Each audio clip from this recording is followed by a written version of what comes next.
Hello Devde sir.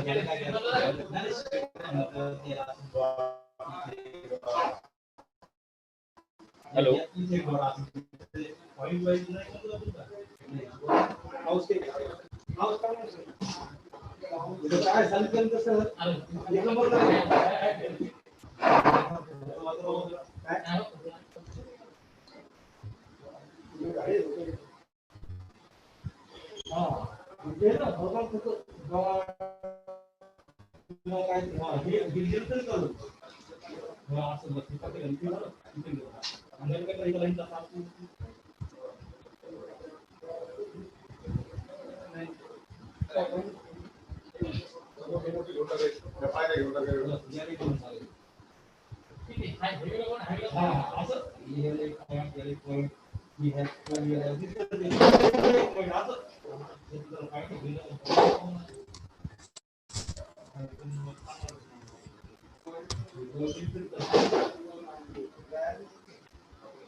या इकडून आणा लॅपटॉप तुमचा इथे.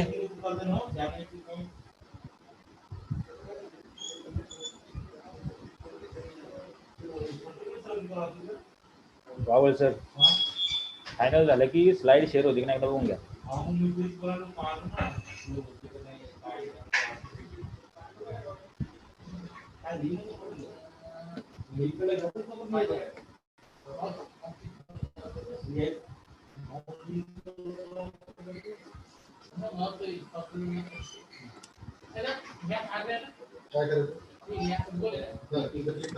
Hello Vishu sir.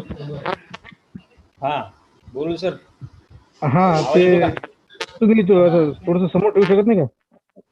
म्हणजे असं ब्लरिंग दिसू लागलं तुमच्या चेहऱ्यावर, थोडंसं अंधार दिसला अंधार. अरे ते लॅपटॉपचा कॅमेरा लावलाय मी.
अस्सलाम वालेकुम वालेकुम सलाम।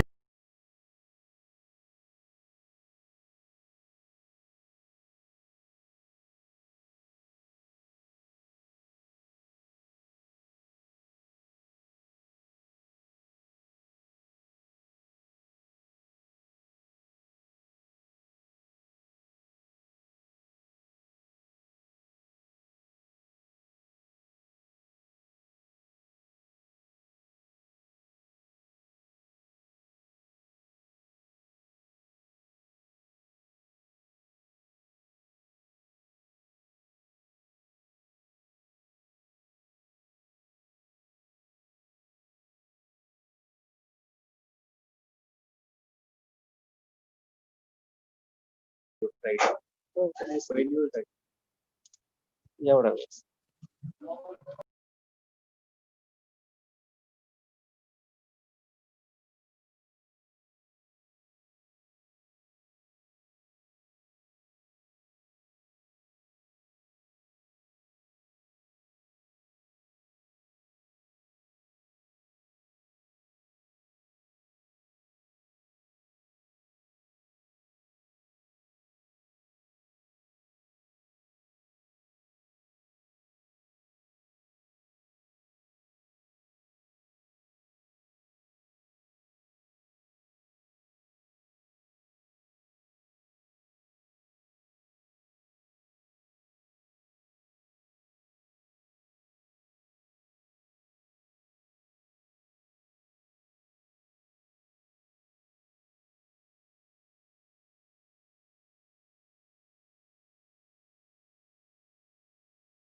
हॅलो.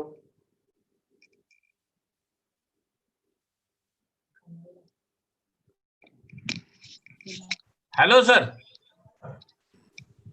हॅलो. हा बनमिरू बोलतो सर. हा, ऐकू येते का? हो येते सर, येते सर. माझा व्हिडिओ दिसतोय? हो दिसतोय सर. हो दिसतोय सर. दिसतोय ना? हो हो हो. हा, तर ती हे शेअर करावं लागेल ना आपल्याला ती. काय पीपीटी ना? हा हो तर पीपीटी तुमचं सुरू होतील ना हा टॉक त्यावेळेस हे करू. मी त्यांना पाठवली ती आता पीपीटी. हा, नाही माझ्याकडे मी हे करून ओपन करून ठेवली आहे, फक्त ती इथे शेअर. हा चालेल चालेल सर, मी बोलतो जरा. भिसे. हॅलो भिसे. हा हॅलो सर. हा सर काय म्हणतात की त्यांची पीपीटी त्यांनी शेअर केलेली आहे. एकदा ते शेअरिंग बघून घ्या. ते शेअर केलं आणि त्यांना दोघांचं हे होतंय का व्यवस्थित. हो सर चालेल. पीपीटी शेअर कशी करायची? इथे शेअर ऑप्शन येत नाही ना मोर मध्ये का? सर खाली सेंटरला ग्रीन बटन आहे बघा, शेअर स्क्रीन म्हणून, तिथून शेअर.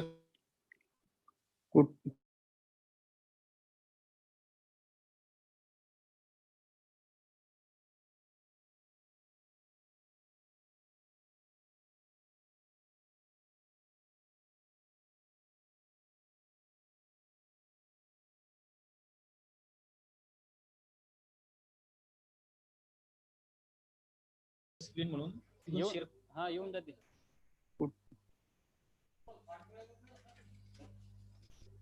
हॅलो.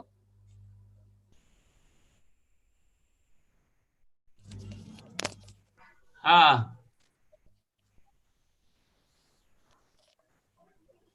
काय झालं भिसे?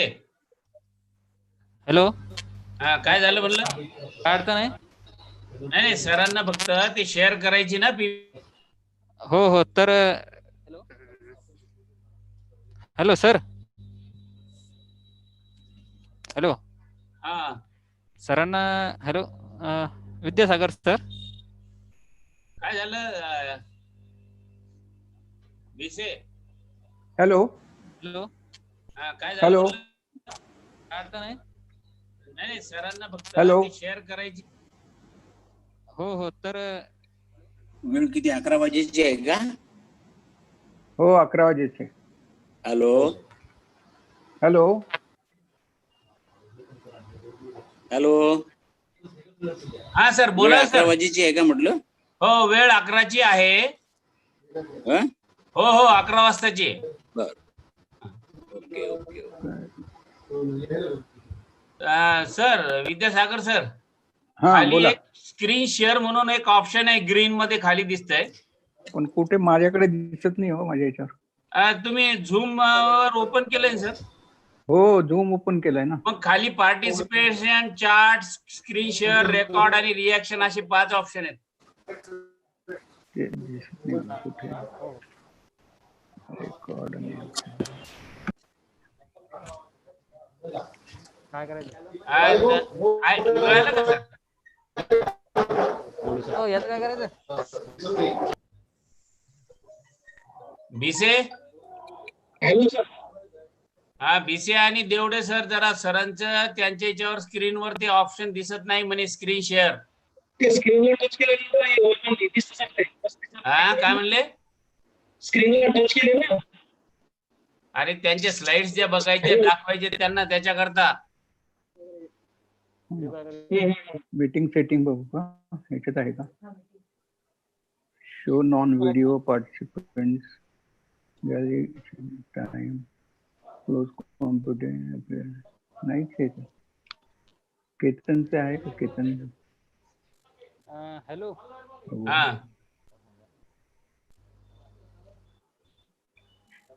हॅलो नमस्कार भिसे. भिसे सर. हॅलो.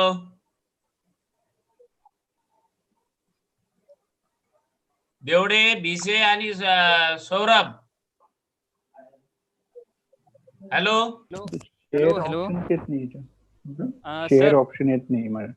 हा बोला ना बोला. Hello hello. हा प्लीज स्टॉप.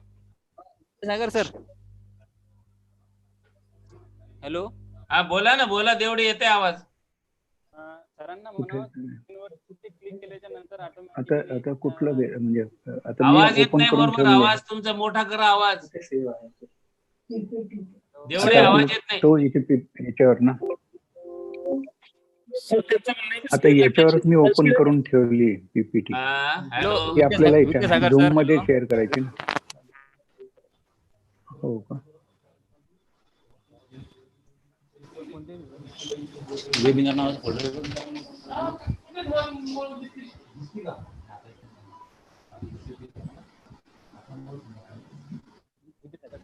फोन लावा बरं.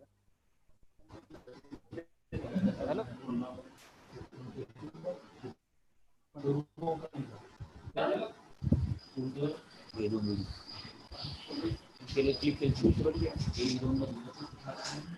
हाँ, मैं क्या बोल रहा था सर की जो पीपीटी है तो वो pkbanberu@gmail.com पर आए वाली है बोलना. किसके पास से? मेरे मेल आईडी पे आएगी वो कॉलेज के इसके विद्यापीठ का जो मेल आईडी है ना अपने एचडीयू का किसी का नीचे.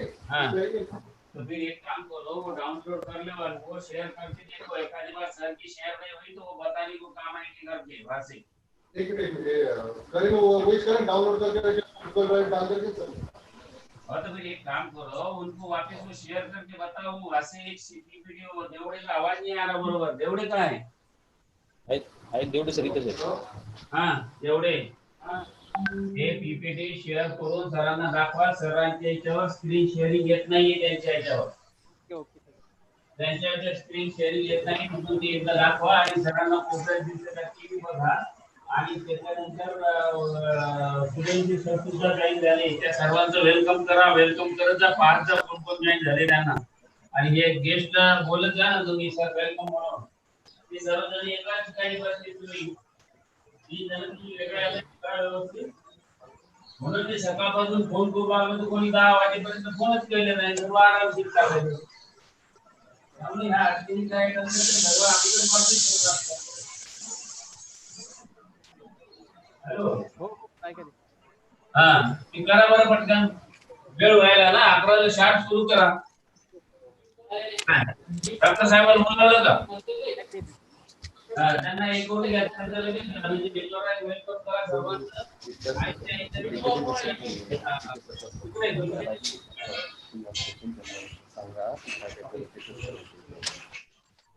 हो सर.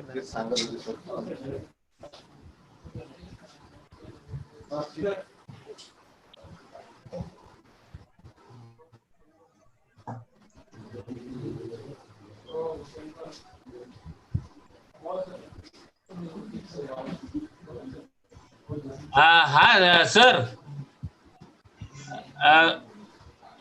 विद्यासागर करतोय. सर.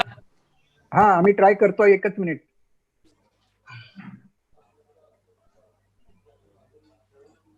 चेंजेस नाही आले.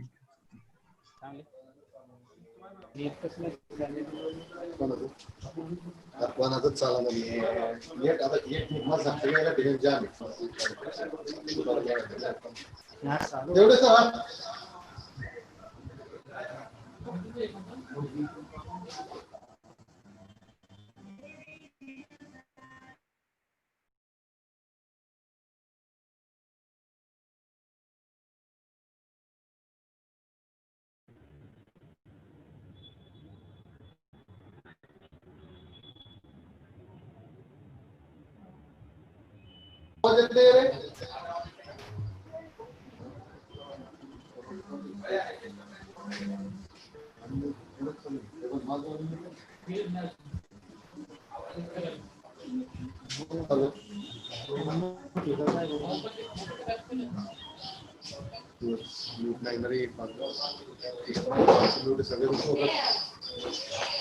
Hello.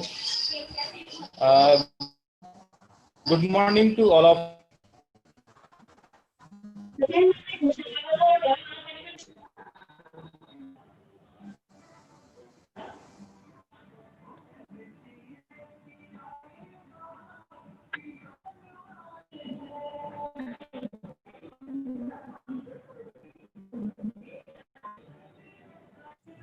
भिसे अनम्यूट करा, अनम्यूट.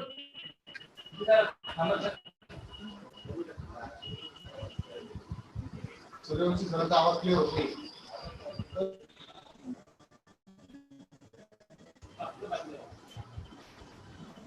सर बोल लागले विचारलं.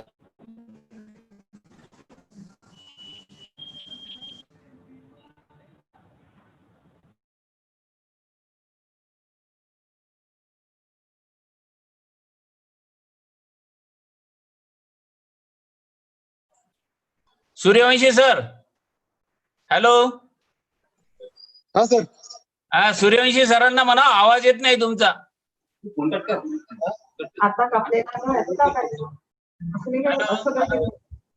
हाँ हाँ सर, देख रहे वही कर रहे.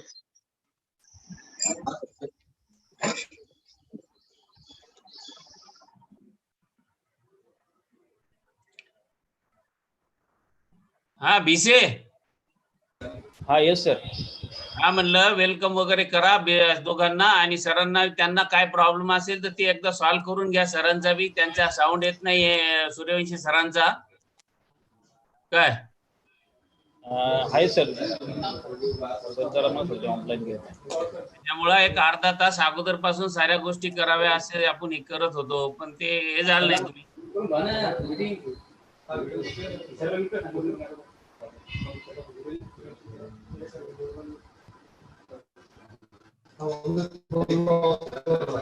सरला मी फोन लावतो, एक मिनिट. म्यूट करायची मीटिंग.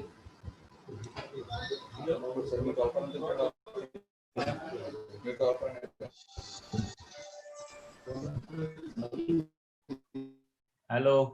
अनम्यूट आहे कोणाच तरी. अनम्यूट करी. आवाज येत आहे.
Hello hello Banmeru. हा आवाज येतोय सर. हा हॅलो. हा बोला सर. हा तुमच्याकडून होतंय का? हो हो सर, इकडूनही करतोय आम्ही प्रयत्न. तुमच्याकडून हा होत ना. नाही का? नाही ना, ते कुठे ते आडलंय, ते काय होत. बर बर बर बर. एक हॅलो दिनेश सूर्यवंशी सरांचा फक्त साऊंड येत नाही. हॅलो ओपन झालं नाही. ओके. हा आवाज येतोय सर. हा हॅलो. बोला सर. हा तुमच्याकडून होतंय का? हो हो सर, इकडूनही करतोय आम्ही प्रयत्न. तुमच्याकडून हा होत ना. नाही का? नाही ना, ते कुठे ते आडलंय, ते काय होत. बर बर बर बर. एक दिनेश सूर्यवंशी सरांचा फक्त साऊंड येत नाही. ओपन झालं ना. ओके. आवाज येतोय सर. हा हॅलो. बोला सर. हा तुमच्याकडून होतंय का? वेळ व्हायला ना 11:60 नाही ना, ते डॉक्टर साहेबांनी बोलावलं का? बर बर बर बर. दिनेश सूर्यवंशी सरांचा फक्त साऊंड येत नाही.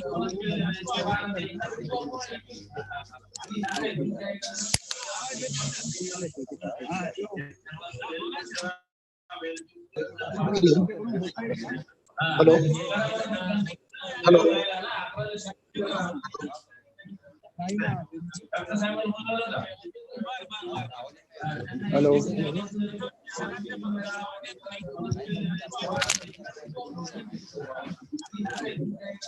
हा सर, विद्यासागर सर. हा आम्ही ट्राय करतो, एकच मिनिट. हॅलो. खाली काही ऑप्शन नाही फॉरवर्ड चे.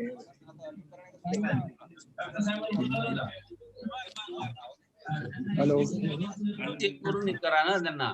तुम्ही यायला त्याला करता येईल, तुम्ही वेलकम करत बोलत राहा. हा सर.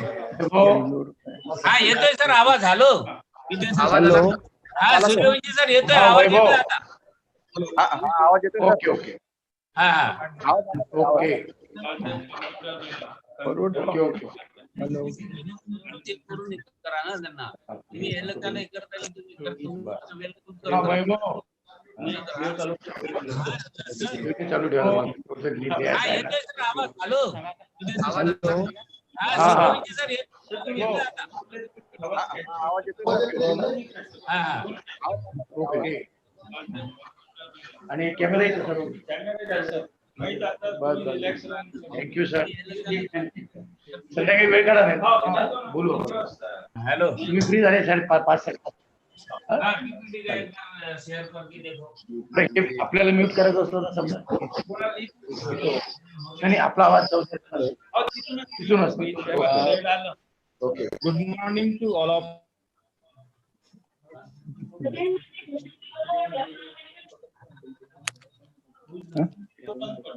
हा वैभव आता येत आहे बरोबर.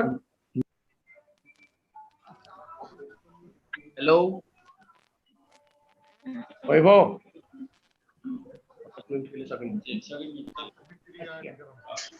आवाज येतोय सर. अडचण आली तुम्ही डायरेक्ट. हॅलो. हा वैभव आवाज येतोय सर. हा सर. चलो ओके ओके. थोडंच हा आवाज येतोय सर. स्पष्ट येतोय.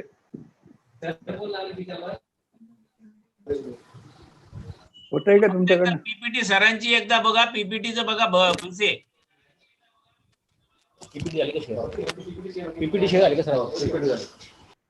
एकदा शेअर करून सरांना दाखवून द्या. सूर्यवंशी सर. हॅलो. हा बोला बोला. सरांना म्हणा आवाज येत नाही तुमचा. येतोय. हे आता रिफ्लेक्शन आता आहे येतो मागचं, का? हे जुनं आहे ते. आता येतो. हा येतोय सर. आवाज येतोय आता तुमचा. नाही मी माझ्या बाजूने म्यूट केला होता म्हणून येत नव्हता. हो आता येतोय सर. येतोय. सरांची पीपीटी. हा येस सर. हा म्हणलं वेलकम वगैरे करा दोघांना, आणि सरांना त्यांना काय प्रॉब्लेम असेल तर ते एकदा सॉल्व्ह करून घ्या. सरांचा आवाज येत नाही सरांचा. हा येस सर. येतोय आवाज तुमचा. तुम्ही कंटिन्यू राहा सर. त्यामुळे एक अर्धा तास अगोदर पासून साऱ्या गोष्टी कराव्या असे आपण करत होतो, पण ते हे झालं नाही. त्यांनी केलं. हॅलो. हा येतोय सर. आवाज येतोय सर. हो आणि शेअर पण होते पीपीटी. बरं. हो शेअर पण होती. आता काही अडचण राहिली नाही. Okay okay. Now we can start then. आपण आता मग चालू करू शकतो सर. हो कधी सुरू करायचं आहे? लगेच 1-2 मिनिटात. हो चालेल. No problem. Hello sir. हो सर. ते सरांची पीपीटी शेअर झाली सर. आणि काय मराठीत बोलायचं का इंग्लिश मध्ये? दोन्ही ह्याच्यात ना, जसं तुम्हाला दोन्ही शेअर तसं करा. बरं. हा हॅलो. फोनचा आवाज आहे.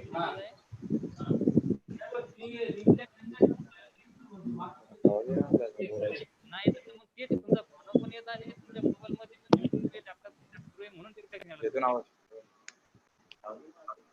नाही का?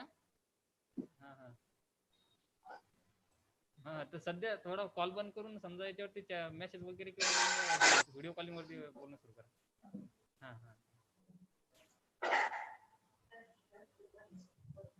हा.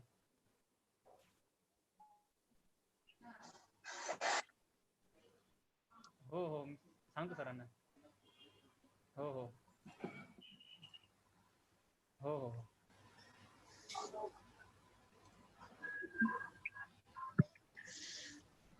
हो हो हो तुम्ही एक काम करतो, share hello sir, shall we hello start? Hello Banmeru हा आवाज येतोय सर. हाँ हेलो हा बोला सर. हाँ तुमच्याकडून होतंय का? हो हो सर, इकडून नाही करतोय आम्ही प्रयत्न. तुमच्याकडून हाँ, होत. नाही ना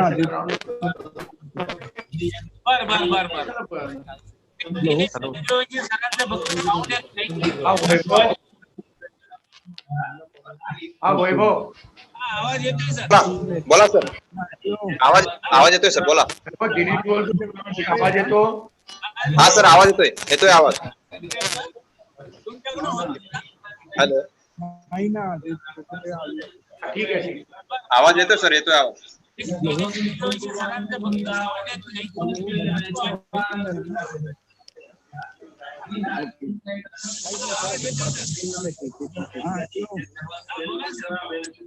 हाँ तुमच्याकडून होतंय का?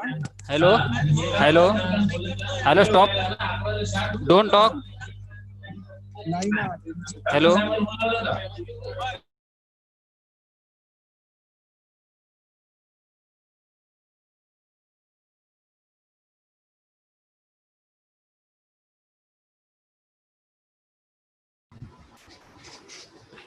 Hello.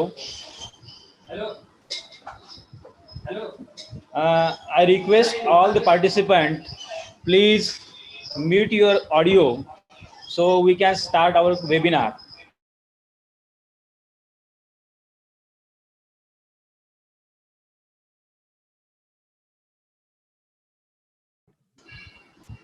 First of all, on the behalf of Late Kumari Durga Ke Banmeru Science College, Lonar, District Buldhana, I am Dr. Mahendra Bise, welcoming all of you participants, respected, invited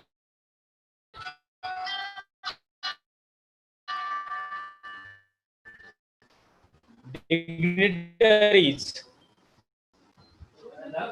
Dr.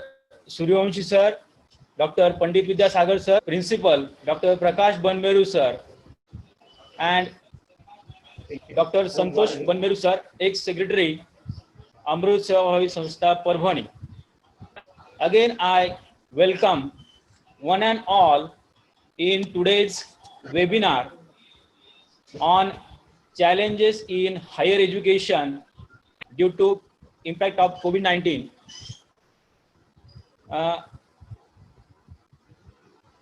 I again welcoming and request to our honorable principal, Dr. Prakash K. Banmeru sir, to give his introductory speech for starting our today's webinar. Principal sir, please.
Hello.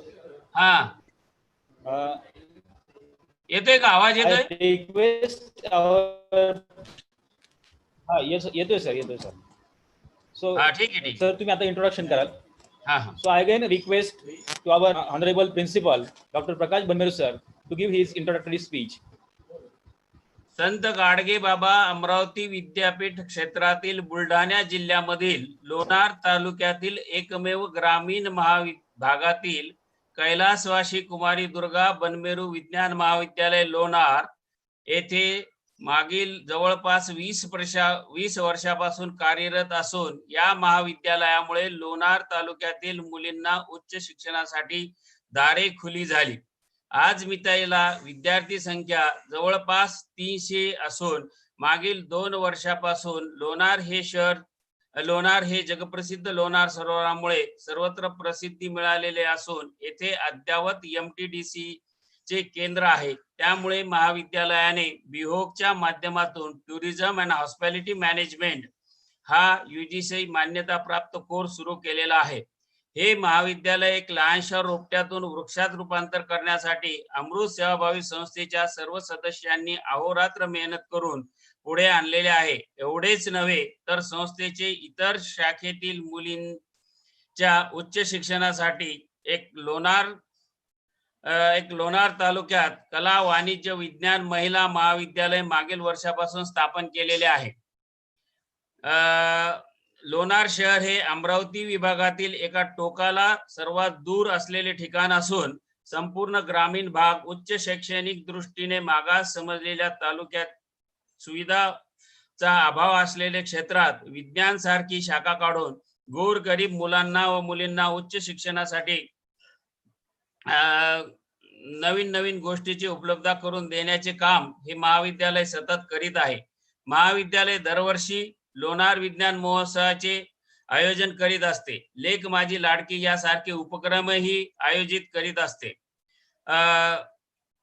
राबीत असून देश विदेशातून येणाऱ्या सर्व वैज्ञानिकांचे संवाद साधून विद्यार्थ्यांना वैज्ञानिक विषयातील ज्ञान देण्याचा सतत प्रयत्न करीत असलेले आजपर्यंत बरेच वैज्ञानिक कुलगुरू, विविध क्षेत्रातील नामवंत व्यक्ती, लेखक, कवी, सामाजिक कार्यकर्ते यांचे महाविद्यालयात सतत भेटी असतात. अशा या छोट्याशा महाविद्यालयात वृक्षात रूपांतरासाठी अपार कष्ट घ्यावे लागले किंवा अजूनही घ्यावे लागत आहे. या येथे आपल्याला इंटरनेट सुविधा व्यवस्थित नसल्यामुळे हा वेबिनार कसा होईल, काही अडचणी येतील का ह्याचा सतत विचार मनामध्ये येत होता. परंतु आपण पुढाकार घेतल्याशिवाय हे काही शक्य होणार नाही. म्हणून या अगोदर या महाविद्यालयाने 3 वेबिनारचे आयोजन, विद्यार्थ्यांसोबत झूम मीटिंग, प्राध्यापक व शिक्षकोत्तर कर्मचाऱ्यांसोबत झूम मीटिंग घेऊन एज्युकेशन क्षेत्रात पदार्पण केले आहे. महाविद्यालयात बिहोक अंतर्गत अद्यावत अशी स्किल लॅब आहे.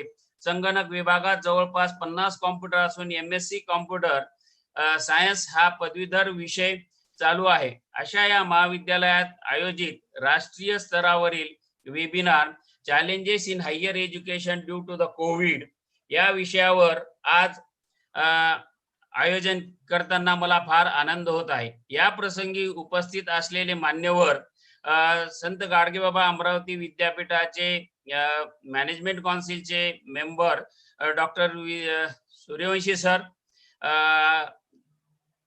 Doctor Pandit Vidyasagar sir, doctor Dhote sir आणि इतरत्र सर्व प्राचार्य, शिक्षक, इतर राज्यातील सर्व पार्टिसिपंट्स, रिसर्च स्कॉलर्स, विद्यार्थी, शिक्षकोत्तर कर्मचारी, इतर क्षेत्रातील सर्व मान्यवर, सर्व पदाधिकारी व संस्थेचे पदाधिकारी, माननीय तुपे साहेब, संचालक उच्च शिक्षण अमरावती विभाग अमरावती, या सर्वांचे महाविद्यालयाच्या वतीने प्राचार्य या नात्याने मी आपले स्वागत करू इच्छितो. या वेबिनार साठी रिसोर्स पर्सन म्हणून उपस्थित असलेले सर्व मान्यवर आपल्या समोर विषयावर संवाद साधणार आहे. त्यांचेही प्राचार्य या नात्याने पुनश्च मी आपले स्वागत करतो आणि आपला जास्त वेळ न घेता पुनश्च सर्वांचे अभिनंदन करून वेलकम करतो व माझी रजा घेतो. जय हिंद, जय महाराष्ट्र.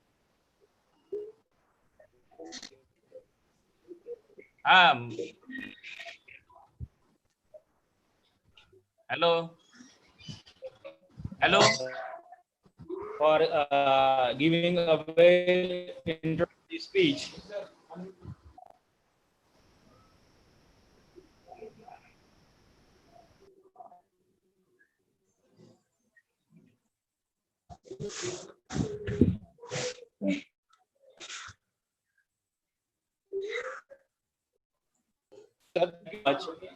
हा काय झालं काय Bhise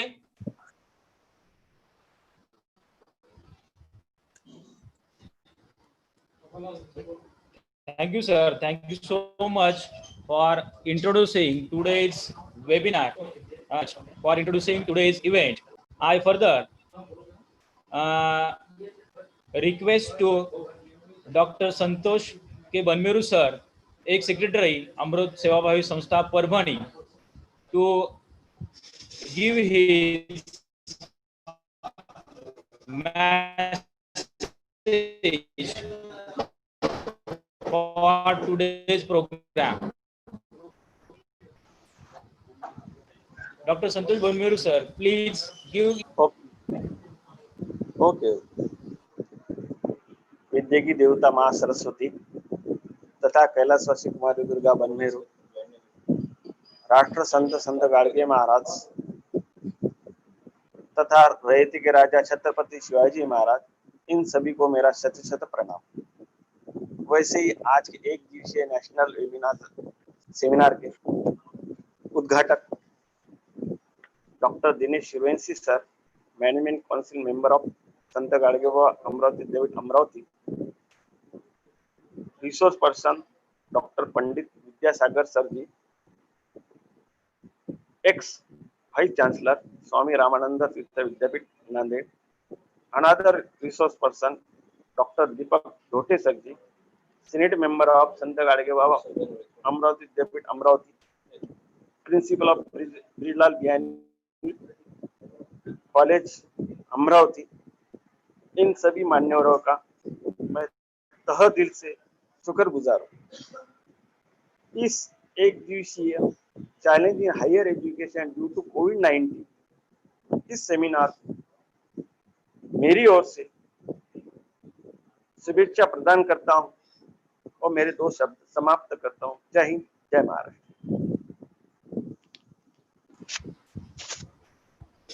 sir, Thank you, sir. Thank you so much for your valuable message. Your guidance and suggestions are always inspired to our staffs to organize such a different kind of events. Furtherwards, I request our faculty member, Professor Saurabh Gaikwad sir, to introduce our today's inaugurator and keynote speaker, Honorable Dr. Dinesh Suryavanshi sir. So I again request to Professor Saurabh Gaikwad sir. Thank you very much, sir.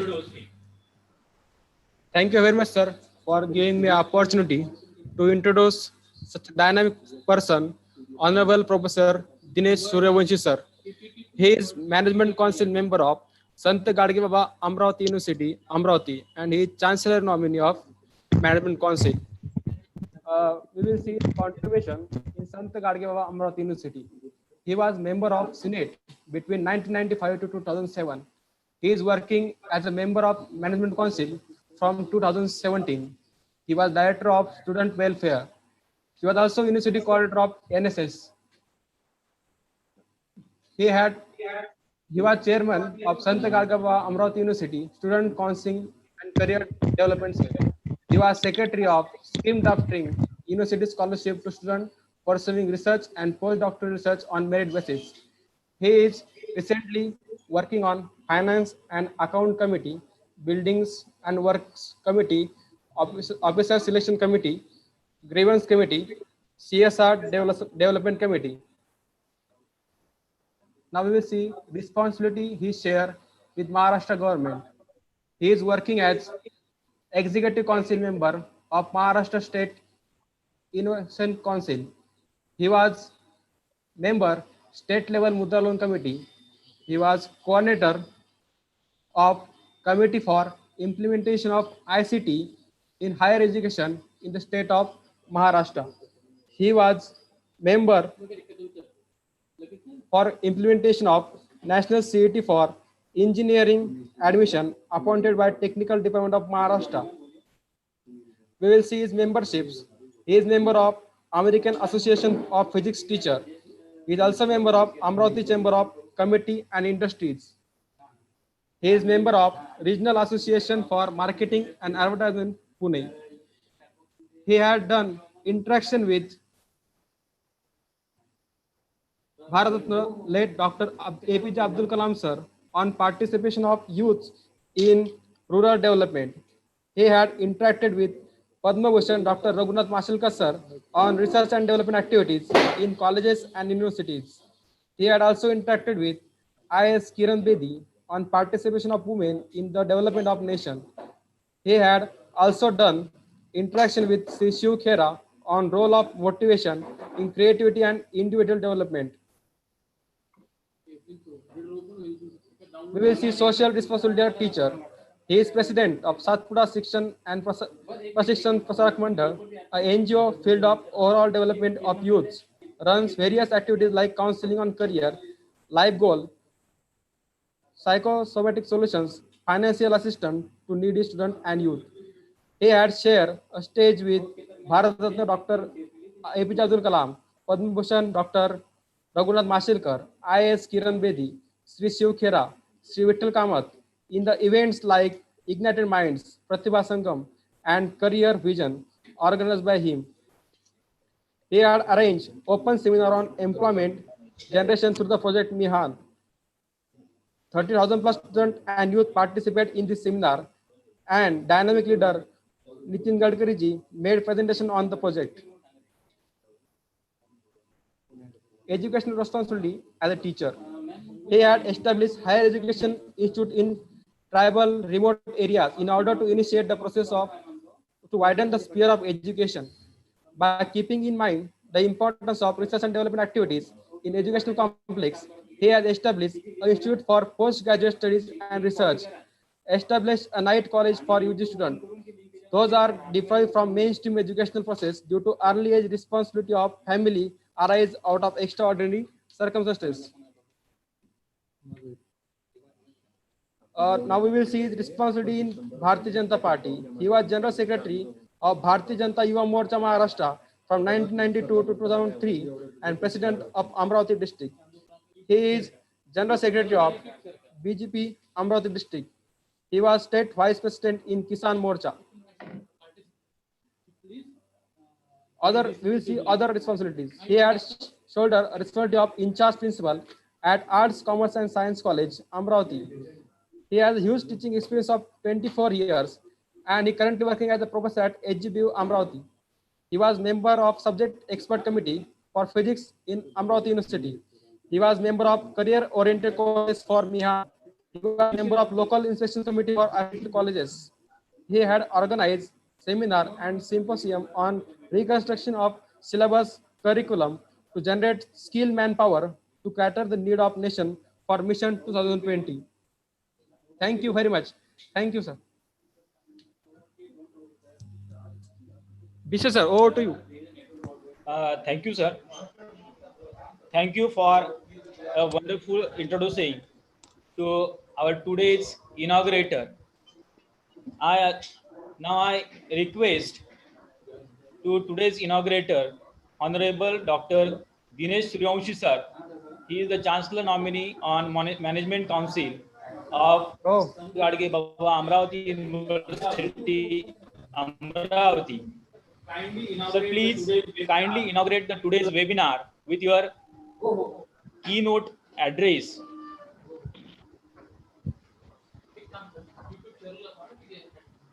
I welcome all the participants from all over the country and of the state who are joining this webinar, which is related to impact of COVID-19 on educational field, challenges of COVID-19. This is a very important factor to know how COVID has impacted our higher education. I first of all welcome all the participants and I pay my sincere thanks to the management of this college and Honorable Principal Professor Banmeru sir. who invited me to talk on such a burning topic.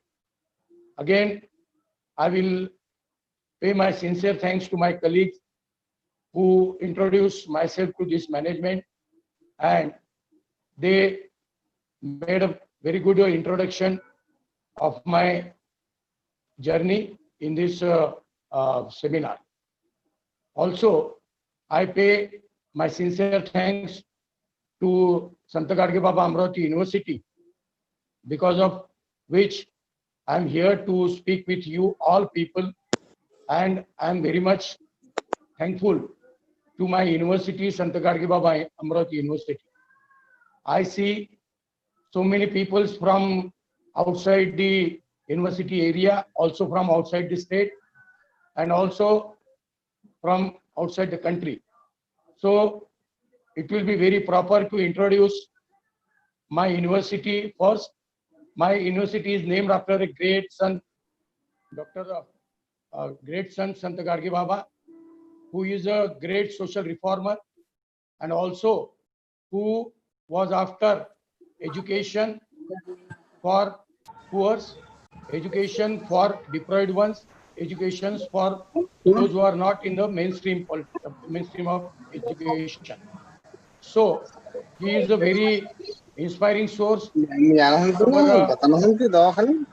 for our educational fraternity, and his name is given to our university, Amravati University. मैं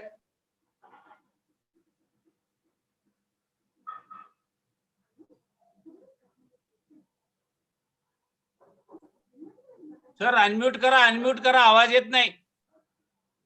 unmute करा unmute.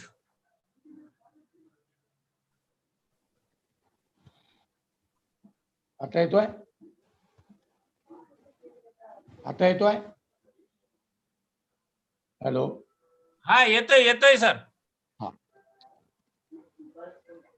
पहिल्यापासून घेऊ कसं काय? पहिलं आला की? Hello hello. एका सेकंदापूर्वी झाला सर, फक्त एक मिनिट. पहिला पण आला होता, आता कंटिन्यू करा सर. हाँ मैं सभी इस वेबिनार में शामिल हुए सभी शिक्षक वर्गों का मैं बहुत तहे दिल से स्वागत भी करता हूं। और आज इस कॉलेज ने, इस महाविद्यालय ने ऐसे टॉपिक को छुआ है जो कि आज समय की मांग है। और मैं आगे जाकर के ये कहूंगा कि आने वाले दिनों में जिस प्रकार से हमारे उच्च शिक्षा की व्यवस्था का एक संचलन होने जा रहा है, उसमें ये अपना सहयोग, ये सेमिनार बहुत अच्छा सहयोग देगा, ऐसी मुझे आशा है। मित्रों, आज हम लोग ऐसे मुकाम पर आए हैं, इस महामारी ने हम सब लोगों को इस प्रकार से झकझोर दिया है और हम लोगों को कंपेल किया है, हम लोगों को मजबूर किया है कि हम लोग कुछ अच्छे सॉल्यूशंस लेके इस उच्च शिक्षा व्यवस्था की और कुल मिलाकर के शिक्षा की व्यवस्था की हम लोग कुछ नए सिरे से कुछ उसकी एक रिकंस्ट्रक्शन ऑफ एजुकेशन हम लोग कर सके। मुझे थोड़ा आपको अचरज लगेगा, लेकिन मुझे कहने में कोई संकोच नहीं है कि बहुत दिनों से, बहुत सालों से जो रिफॉर्म्स हम लोगों ने करने थे, उस रिफॉर्म्स को एक प्रकार से इस कोविड ने हम लोगों को मजबूर किया है कि वो उस रिफॉर्म्स को गति दे। जैसे ऑनलाइन के बारे में बहुत सारे सी चर्चा हो रही थी, लेकिन आज पहली बार जो किसी भी एपिडेमिक का जो सामना इस वर्ल्ड को, इस दुनिया को करना पड़ा है, उस किसी कोने में हुआ है या फिर किसी डिस्ट्रिक्ट में हुआ है, किसी स्टेट में हुआ है, लेकिन ये इस सदी की सबसे बड़ी महामारी है जो पैंडेमिक करके आगे आई है, पूरे विश्व को जिसने ग्रसित किया है। फिर मुझे ऐसा लगता है कि जब हम लोग एक असाधारण परिस्थिति से गुजर रहे हैं, हम एक एक्स्ट्राऑर्डिनरी सिचुएशन से गुजर रहे हैं, तो it will be very proper to have a solution which are based on extraordinary base. तो हम लोगों को सॉल्यूशन भी जो आगे लेके जाना है, वो हमें एक्स्ट्राऑर्डिनरी तरीके के ही सॉल्यूशंस लगेंगे। तो मुझे लगता है कि जो बदलाव, जो चेंजेस हम लोगों को लगता था कि हम लोग कभी कभार कर लेंगे, आगे जा करके कर लेंगे। अभी ऐसा हुआ है कि वो तुरंत करने के लिए हम लोग मजबूर हुए हैं और उसमें से कुछ चैलेंजेस का बहुत सारा एक सिनेरियो, एक अलग अलग तरीके की परिस्थिति को हम लोगों को एक आगे जाकर के सामना करना पड़ने वाला है, जिसका इस वेबिनार के टॉपिक से संबंधित है। वो चैलेंजेस क्या रहेंगे? सबसे बड़ा चैलेंज ये है कि हम लोगों को मैं आपसे बहुत जैसे कहेंगे कि बहुत विनम्रता से मैं एक बात आपके सामने रखने जा रहा हूं। वो बात ये है कि हमारे जीडीपी, हमारे देश की विकास दर का जो पैमाना है, जो कंट्रीब्यूशन होता है विकास दरों में, उसमें सबसे ज्यादा अगर किसी एक वर्ग का कंट्रीब्यूशन है तो वो आता है अनऑर्गेनाइज सेक्टर से। और हमारे 80% कॉलेजेस में, हमारे कॉलेज यूनिवर्सिटी की 80% एडमिशंस यूनिवर्सिटी डिपार्टमेंट्स की, ये ऐसे ही तबकों के अभिभावकों के लड़के होंगे, लड़कियां होंगे, वो पाल्य होंगे, उनके ही माध्यम से हमारे यहाँ का एनरोलमेंट होता है। तो मुझे लगता है कि आने वाले दिनों में सबसे बड़ी मार अगर किसी एक क्षेत्र को अगर पड़ी है तो वो इस अनऑर्गेनाइज सेक्टर को पड़ी है, जिसमें से बहुत ज्यादा स्टूडेंट्स, हमारे विद्यार्थी इसी तबके से निकल कर आते हैं। तो पहला हमारा जो चैलेंज है, ये एनरोलमेंट का चैलेंज रहने वाला है कि आने वाले दिनों में कितने लड़के लड़कियां दोबारा एनरोल कर पाएंगे, इसकी बहुत बड़ी, जिसको इसके ऊपर बहुत बड़ा संकट आया हुआ है।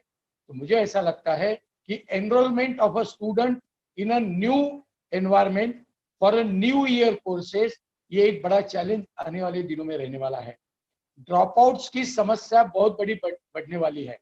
इसलिए हम लोगों को यूनिवर्सिटी, समाज, हमारा शिक्षाविद क्षेत्र, इसको साथ में लेकर के हमें इन बच्चों की आने वाली पढ़ाई का एक ठीक से हम लोगों को एक मैपिंग और एक डिजाइन करना पड़ेगा।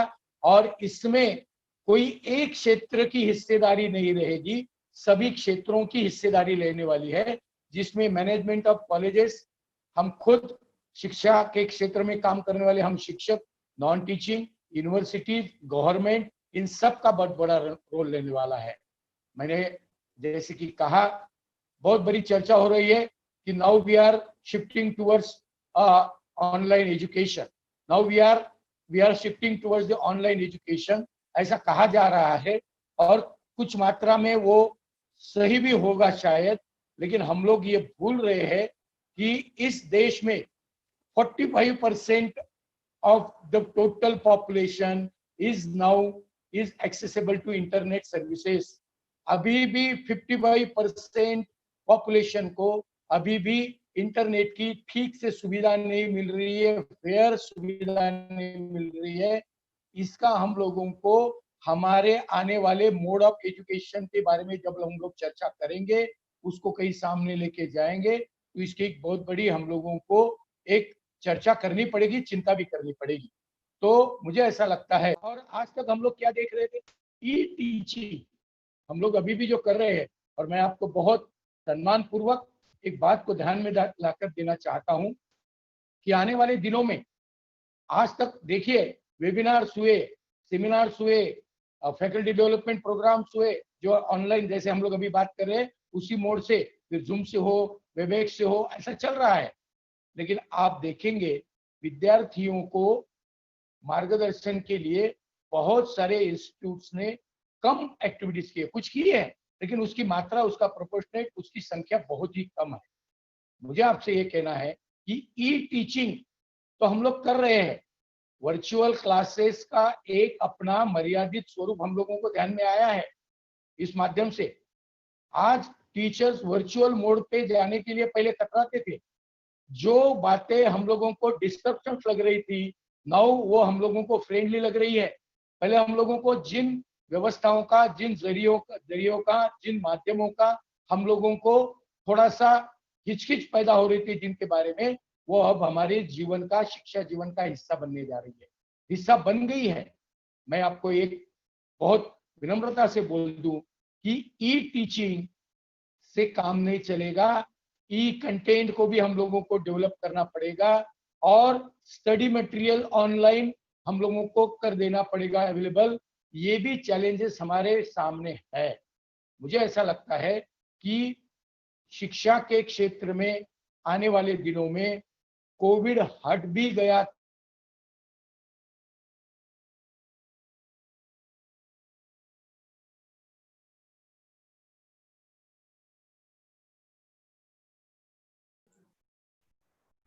बघा ते कसं काय ह्यांचा तो भी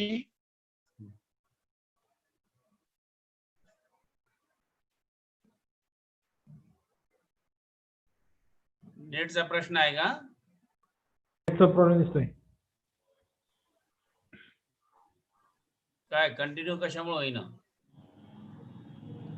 सर नेटवर्क प्रॉब्लेम होतो सरांच्या तिकडं. ऐकू येत आहे का? नाही सर, आवाज नाही आला ऐकू सर. येत आहे? नाही सर, नाही. थोडा क्लिअर आवाज. हा सर, आवाज येत नाही सर. आवाज आहे, एकच ऐकूत आहे ते.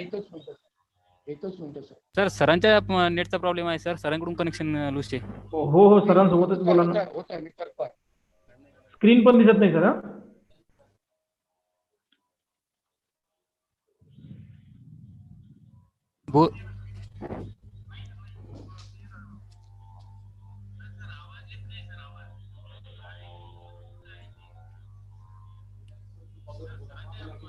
हा आता आलं सर? हो सर, येतो आवाज, येतोय, दिसतोय. आलंय सर, आलं आता व्यवस्थित आलं. ओके, तो मैं ऐसी आपके सम्मुख एक बात रख रहा था कि आने वाले दिनों में कोविड हट भी गया, कोविड का संकट निकल भी गया, तो इस कोविड के माध्यम से जो बातें उभर कर हमारे सामने आई है उसके ऊपर गवर्नमेंट गौर करने वाली है। बहुत सारा शिफ्टिंग ये ऑनलाइन के ऊपर होने की संभावना बढ़ गई है और आने वाले दिनों में हम लोग एक नए तरीके की शिक्षा व्यवस्था को, जिसकी बहुत दिनों से डिमांड हो रही थी, बहुत दिनों से उसके लिए कुछ प्रयास हो रहे थे, उसको शायद हम लोगों को अभी आगे जाकर के करना पड़ेगा। लेकिन हम लोग शॉर्ट टर्म की अगर हम लोग पहले बात करें, लॉन्ग टर्म की बात हम लोग बाद में करेंगे। शॉर्ट टर्म की अगर बात करेंगे तो आने वाले 6 महीने ये हमारी उच्च शिक्षा के लिए बहुत सारा कठिनाई का समय साबित होने वाली है।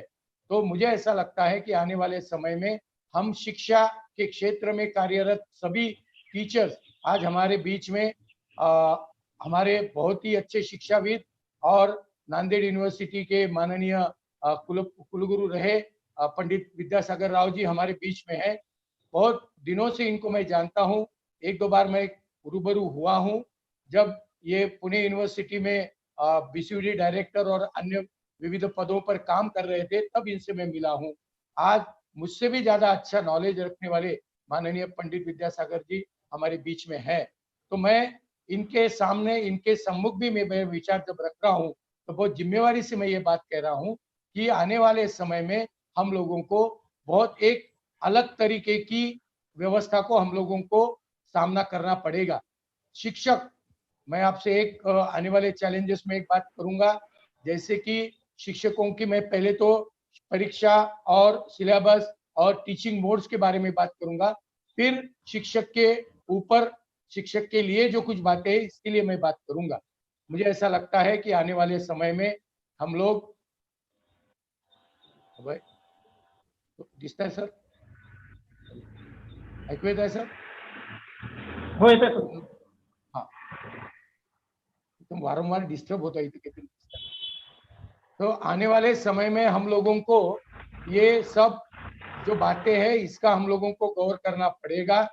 इस समय में हम लोग ऐसे दौर से गुजर रहे हैं जो हम लोगों को खुद के अंदर कुछ बदलाव लाने की एक हम लोगों को उस बदलाव के लिए तैयार रहने की एक सूचना कर रहा है, सूचित कर रहा है। तो मुझे ऐसा लगता है कि ये बदलाव क्या होंगे, तो हम लोगों को ऐसा लग रहा है, देखिए कोई भी जब एक शिफ्ट होता है किसी परंपरागत सिस्टम को लेकर के हम लोग नए सिस्टम में, नए कुछ मोड में जब जाते हैं तो कुछ ना कुछ दिक्कतें आने वाली है। एक छोटा उदाहरण मैं दूंगा, जैसे रेल की पटरी से बहुत तेजी से गाड़ियां चलती है, अब जब कभी प्लेटफॉर्म पे लेके जाना पड़ता है किसी गाड़ी को, रेलवे को, तो आपको पता है कि ट्रैक चेंज होता है, और जब ट्रैक चेंज होता है तो बहुत सारा आवाज निकलता है, बहुत सारी आवाज आती है, बहुत सारा वो जो कहेंगे बोगीज जो है वो हिलती डुलती है। इसी प्रकार से मुझे लगता है कि आने वाले समय में इस जो एक अनसर्टनिटी का माहौल है, इस अनसर्टनिटी का माहौल ब्रीड करेगा किसी एक अच्छे माहौल को जन्म देने की स्थिति में अभी सब दुनिया का और अपने भारत का माहौल है। इसलिए इस अनसर्टनिटी के माहौल से सर्टनिटी के तरफ जाने के लिए जो पाथ बनेगा, जो मार्ग बनेगा, वो बहुत ही, जिसको कहेंगे कि अपने भारत के बहुत अच्छे अच्छे बुद्धिमान लोगों की सोच से ही उसका कुछ आएगा, जिसका हम लोग भी एक हिस्सा है। मुझे ऐसा लग रहा है कि आने वाले समय में ई कंटेंट होगा, स्टडी मटेरियल होगा, जिसके लिए हम लोगों को बहुत सारी मेहनत करनी पड़ने वाली है। आज तक हम लोग एफडीपी में, फैकल्टी डेवलपमेंट प्रोग्राम में, रिसर्च के कुछ वर्कशॉप में हम लोग जाते थे, तो लगता था कि ठीक है, इसको कभी हम लोग कर लेंगे आगे जाकर के, लेकिन अब हम लोग फ्यूचर में करेंगे। ये व्यवस्था अभी खत्म हो गई है, वो क्षण, वो मोमेंट आ गया है कि हम लोगों को अभी वो करने पे मजबूर कर रहा है, और इसकी बड़ी बड़ी मार हम लोगों को एनरोलमेंट पे दिखेगी। लोगों को ध्यान में आ रहा है कि अल्टरनेटिव मोड करके ऑनलाइन मोड का एजुकेशन भी कारगर साबित होगा, ऐसा विश्वास अभिभावकों में और अपने विद्यार्थियों में आ रहा है। और क्लासरूम टीचिंग से शिफ्ट हो जाए क्या, ऐसा एक विचार उनके मन में चल रहा है। जब मैं बात करता हूं, लोगों को लगता है कि ठीक है, ऑनलाइन एजुकेशन भी अच्छा ही होगा। और फिर मुझे ऐसा लगता है कि जब ये बात आएगी, not only due to COVID, not because of pressure developed by COVID, but in a normal mode also, if student और जिसको कहेंगे पेरेंट्स, ये अगर थिंक करने लगेंगे कि online mode is the best option, तो मुझे लगता है कि मैनेजमेंट और शिक्षा क्षेत्र के सामने कुछ चेंजेस करने के लिए, मुझे आपको ये कहने में कोई दिक्कत नहीं है कि कितना भी हम लोग ऑनलाइन हो जाए, कितना भी हम लोग ऑनलाइन की कोशिश करेंगे, तो भी मुझे ऐसा लगता है कि आने वाले समय में मेंटोरिंग की और वन टू वन, देखिए पहले जो शिक्षा दी जाती थी, इन पर्सन दी जाती थी, अब रिमोट कम्युनिकेशन शुरू होगा। हम लोग एक रिमोट कम्युनिकेशन के माध्यम से, कहीं कोई कुछ दूरी पर 200, 500, 1000, 2000 किलोमीटर पे कोई बैठा है, और वो मेरे गांव में बैठे हुए विद्यार्थियों को, टीचर्स को, हम लोगों को कुछ इंस्ट्रक्शन इम्पार्ट करेगा। ऐसी स्थिति आ चुकी है, हम लोग उसमें देखा भी है। अब इसका एक एनलार्ज स्वरूप, इसका एक बड़ा पैमाने पे स्वरूप और इसका डेवलप स्वरूप आना बाकी है, जिसके लिए हम लोगों को तैयार होने की जरूरत है, ऐसा मुझे लगता है। जैसे एक तरह पे एक ऑनलाइन पढ़ाई, ई कंटेंट, स्टडी मटेरियल, लेकिन मुझे एक बहुत बड़ी दिक्कत है, एक चैलेंज के रूप में है कि online assessment of a student, इसकी एक मोडस ऑपरेंडी हम लोगों को डेवलप करनी पड़ेगी, जिसका मुझे लगता है कि बहुत सारे विश्वविद्यालयों ने, यूनिवर्सिटीज में अभी इसके ऊपर बहुत ज्यादा काम नहीं किया है। तो ऑनलाइन असेसमेंट, अभी देखिए बहुत बड़ी, महाराष्ट्र की मैं बात करूं, महाराष्ट्र में विद्यार्थी बहुत ही असमंजस की स्थिति में है। वो असमंजस की स्थिति में इसलिए है कि उसको पता नहीं है कि परीक्षा होगी या नहीं होगी। राज्यपाल महोदय ने एक भूमिका ली है, गवर्नमेंट ने एक भूमिका ली है, और इसके ऊपर अभी सॉल्यूशन आना बाकी है। मैं इसके आगे की बात कर रहा हूं, जो भी सॉल्यूशन आए, लेकिन मुझे ऐसा लगता है कि आने वाले दिनों में बिगेस्ट चैलेंज होगा assessment of and evaluation of student. पढ़ाई का तो हो जाएगा, हम लोग तो कोई ई कंटेंट दे देंगे, अच्छा मटेरियल दे देंगे, ई टीचिंग कर लेंगे, लेकिन विद्यापीठ व्यवस्था को, विश्वविद्यालय की व्यवस्था को और यूनिवर्सिटीज की और अलग अलग एजेंसीज की व्यवस्था को मुझे लगता है कि कोप अप करना पड़ेगा। ऑनलाइन इवेल्युएशन या इवेल्युएशन के अल्टरनेटिव मोड्स पे जाना पड़ेगा। This is the biggest challenge before the education system. मुझे ऐसा लगता है कि जैसे बड़े बड़े शैक्षिक संस्थाओं में, आईआईएम में और आईआईटीज में होता है कंटिन्यूअस इवेल्युएशन, ये मुझे लगता है कि आने वाले दिनों में ये एक अच्छा स्वरूप लेकर के कंटिन्यूअस इवेल्युएशन के द्वारा, कंटिन्यूअस असेसमेंट के द्वारा हम लोगों को विद्यार्थियों के मार्क्स, विद्यार्थियों की डिग्री ये देने का समय अभी आ चुका है। उसने दस्तक हमारे पूरे जिसको कहेंगे कि दरवाजे के ऊपर दे दी है। मुझे आपसे ये कहना है कि आने वाले दिनों में इंफ्रास्ट्रक्चर की कमी बहुत सारी रहने वाली है, बहुत सारी इंफ्रास्ट्रक्चर की कमी। आई am not talking about the physical infrastructure, but in terms of regarding the software, in terms of जिसको कहेंगे कि इंटरनेट सुविधा और अलग अलग तरीके से। और इसका सबसे बड़ा हम लोगों को फायदा होगा वो रिसर्च के लिए, और सबसे बड़ा खामियाजा जिसको कहेंगे कि जिसका बहुत बड़ा इफेक्ट भी पड़ेगा वो रिसर्च के लिए। अब हम लोग देख रहे हैं कि मुझे तो ऐसा लग रहा है कि आने वाले दिनों में प्राइवेट लोगों की दखल अंदाजी, प्रेजेंस, उनकी इंटरवेंशन अभी हमारे इसमें ज्यादा बढ़ेगी। आज तक प्राइवेट ये बाजू में रखा हुआ एलिमेंट था, कोई जैसे एजुकॉम होगा या ये वेदांतु होगा जो 12वीं के लिए, जेई के लिए तैयारी करते हैं, ऐसे जो ऐप बने हैं, बायजूस होंगे, इस तरीके के एप्स और इस तरीके की कंपनीज मुझे लगता है आने वाले दिनों में अपने गवर्नमेंट के साथ और यूनिवर्सिटीज के साथ टाइप करने की कोशिश करेगी, and that will be a biggest challenge before the individual teacher and fraternity of education. मुझे ऐसा लगता है कि ये बहुत बड़ा चैलेंज होने वाला है आने वाले दिनों में। तो मैं इससे भाग नहीं रहा हूं और आपको भी भागने की कोई सलाह नहीं दे रहा हूं। नाउ इट्स इनएविटेबल, ये होने ही वाला है, होना ही पड़ेगा।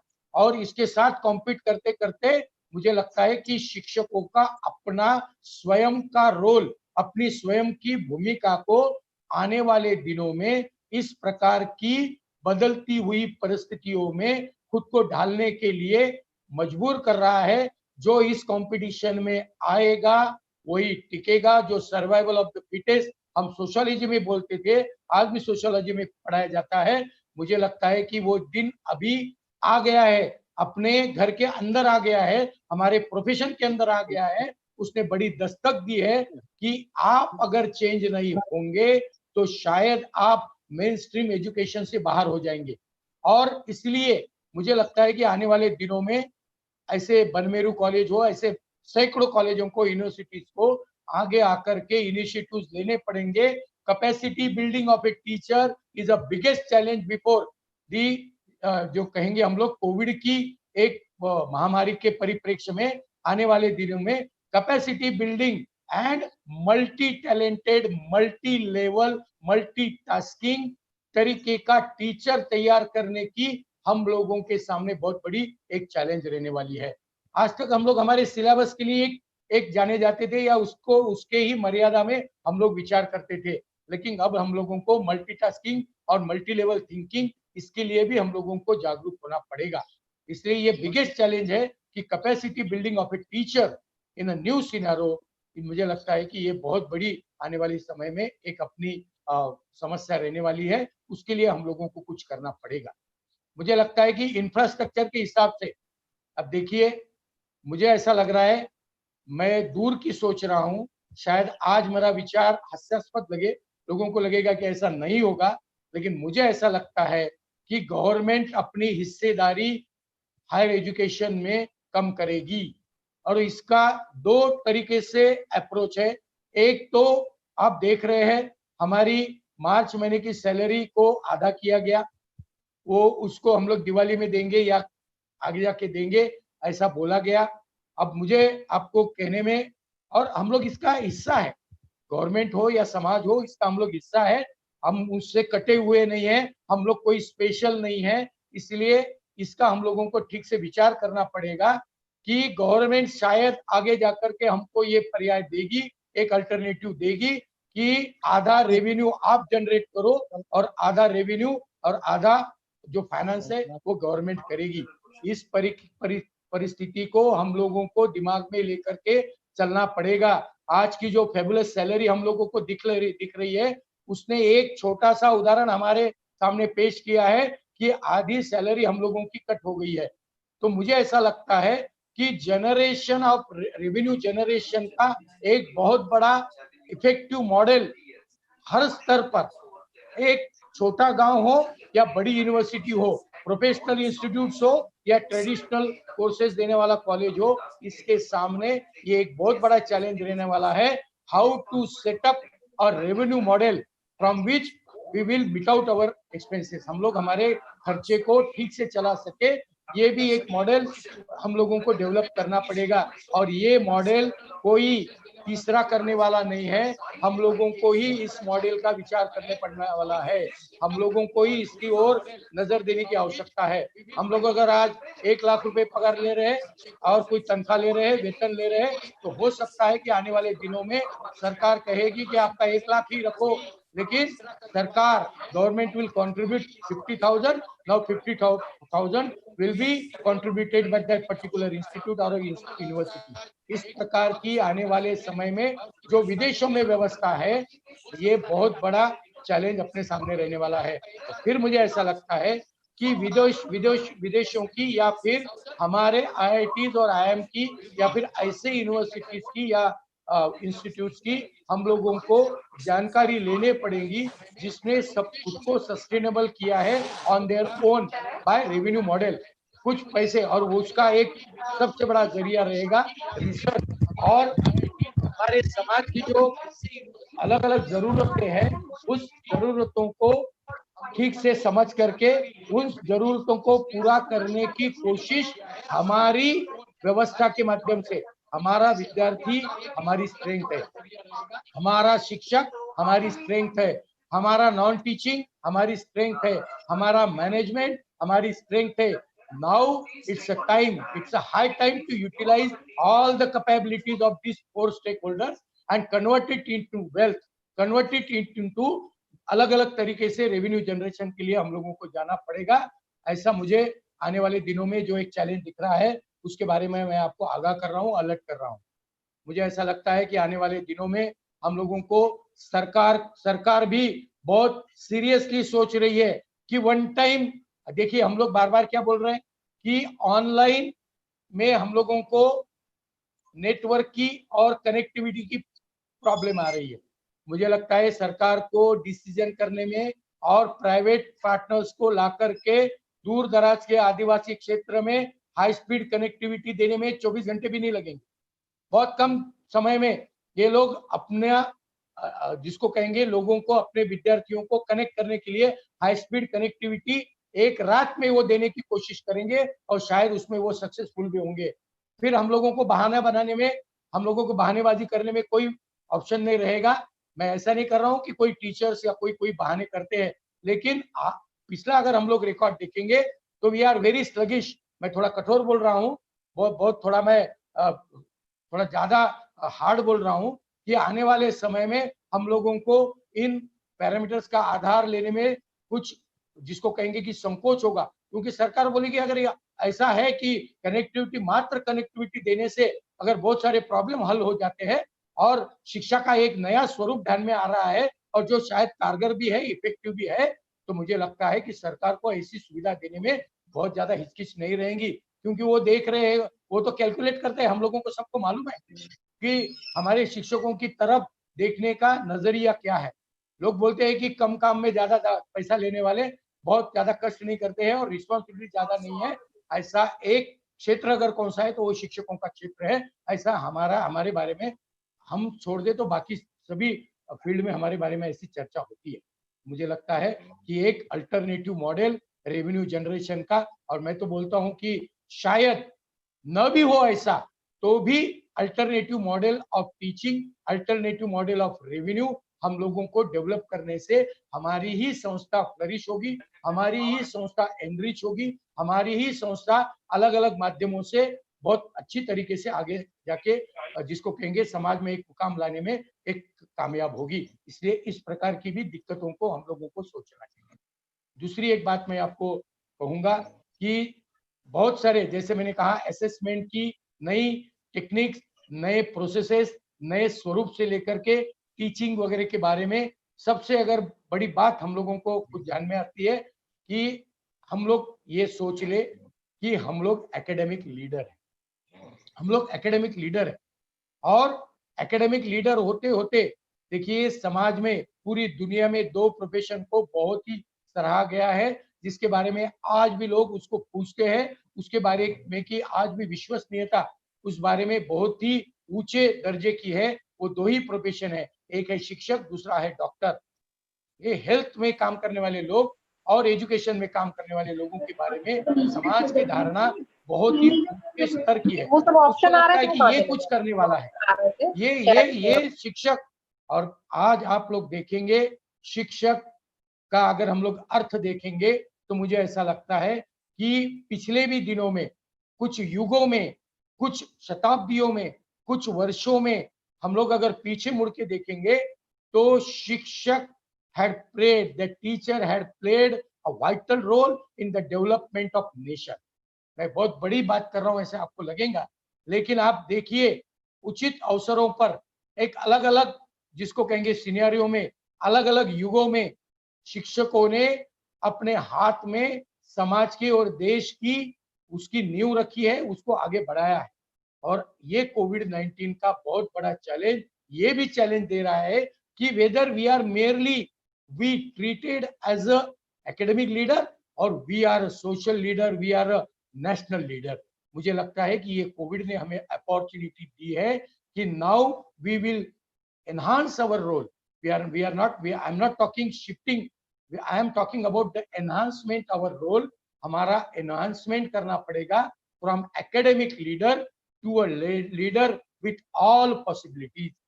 हम लोगों को समाज को भी आगे एक दिशा देनी है, उसको भी एक आधार देना है, उसको असिस्टेंस देना है।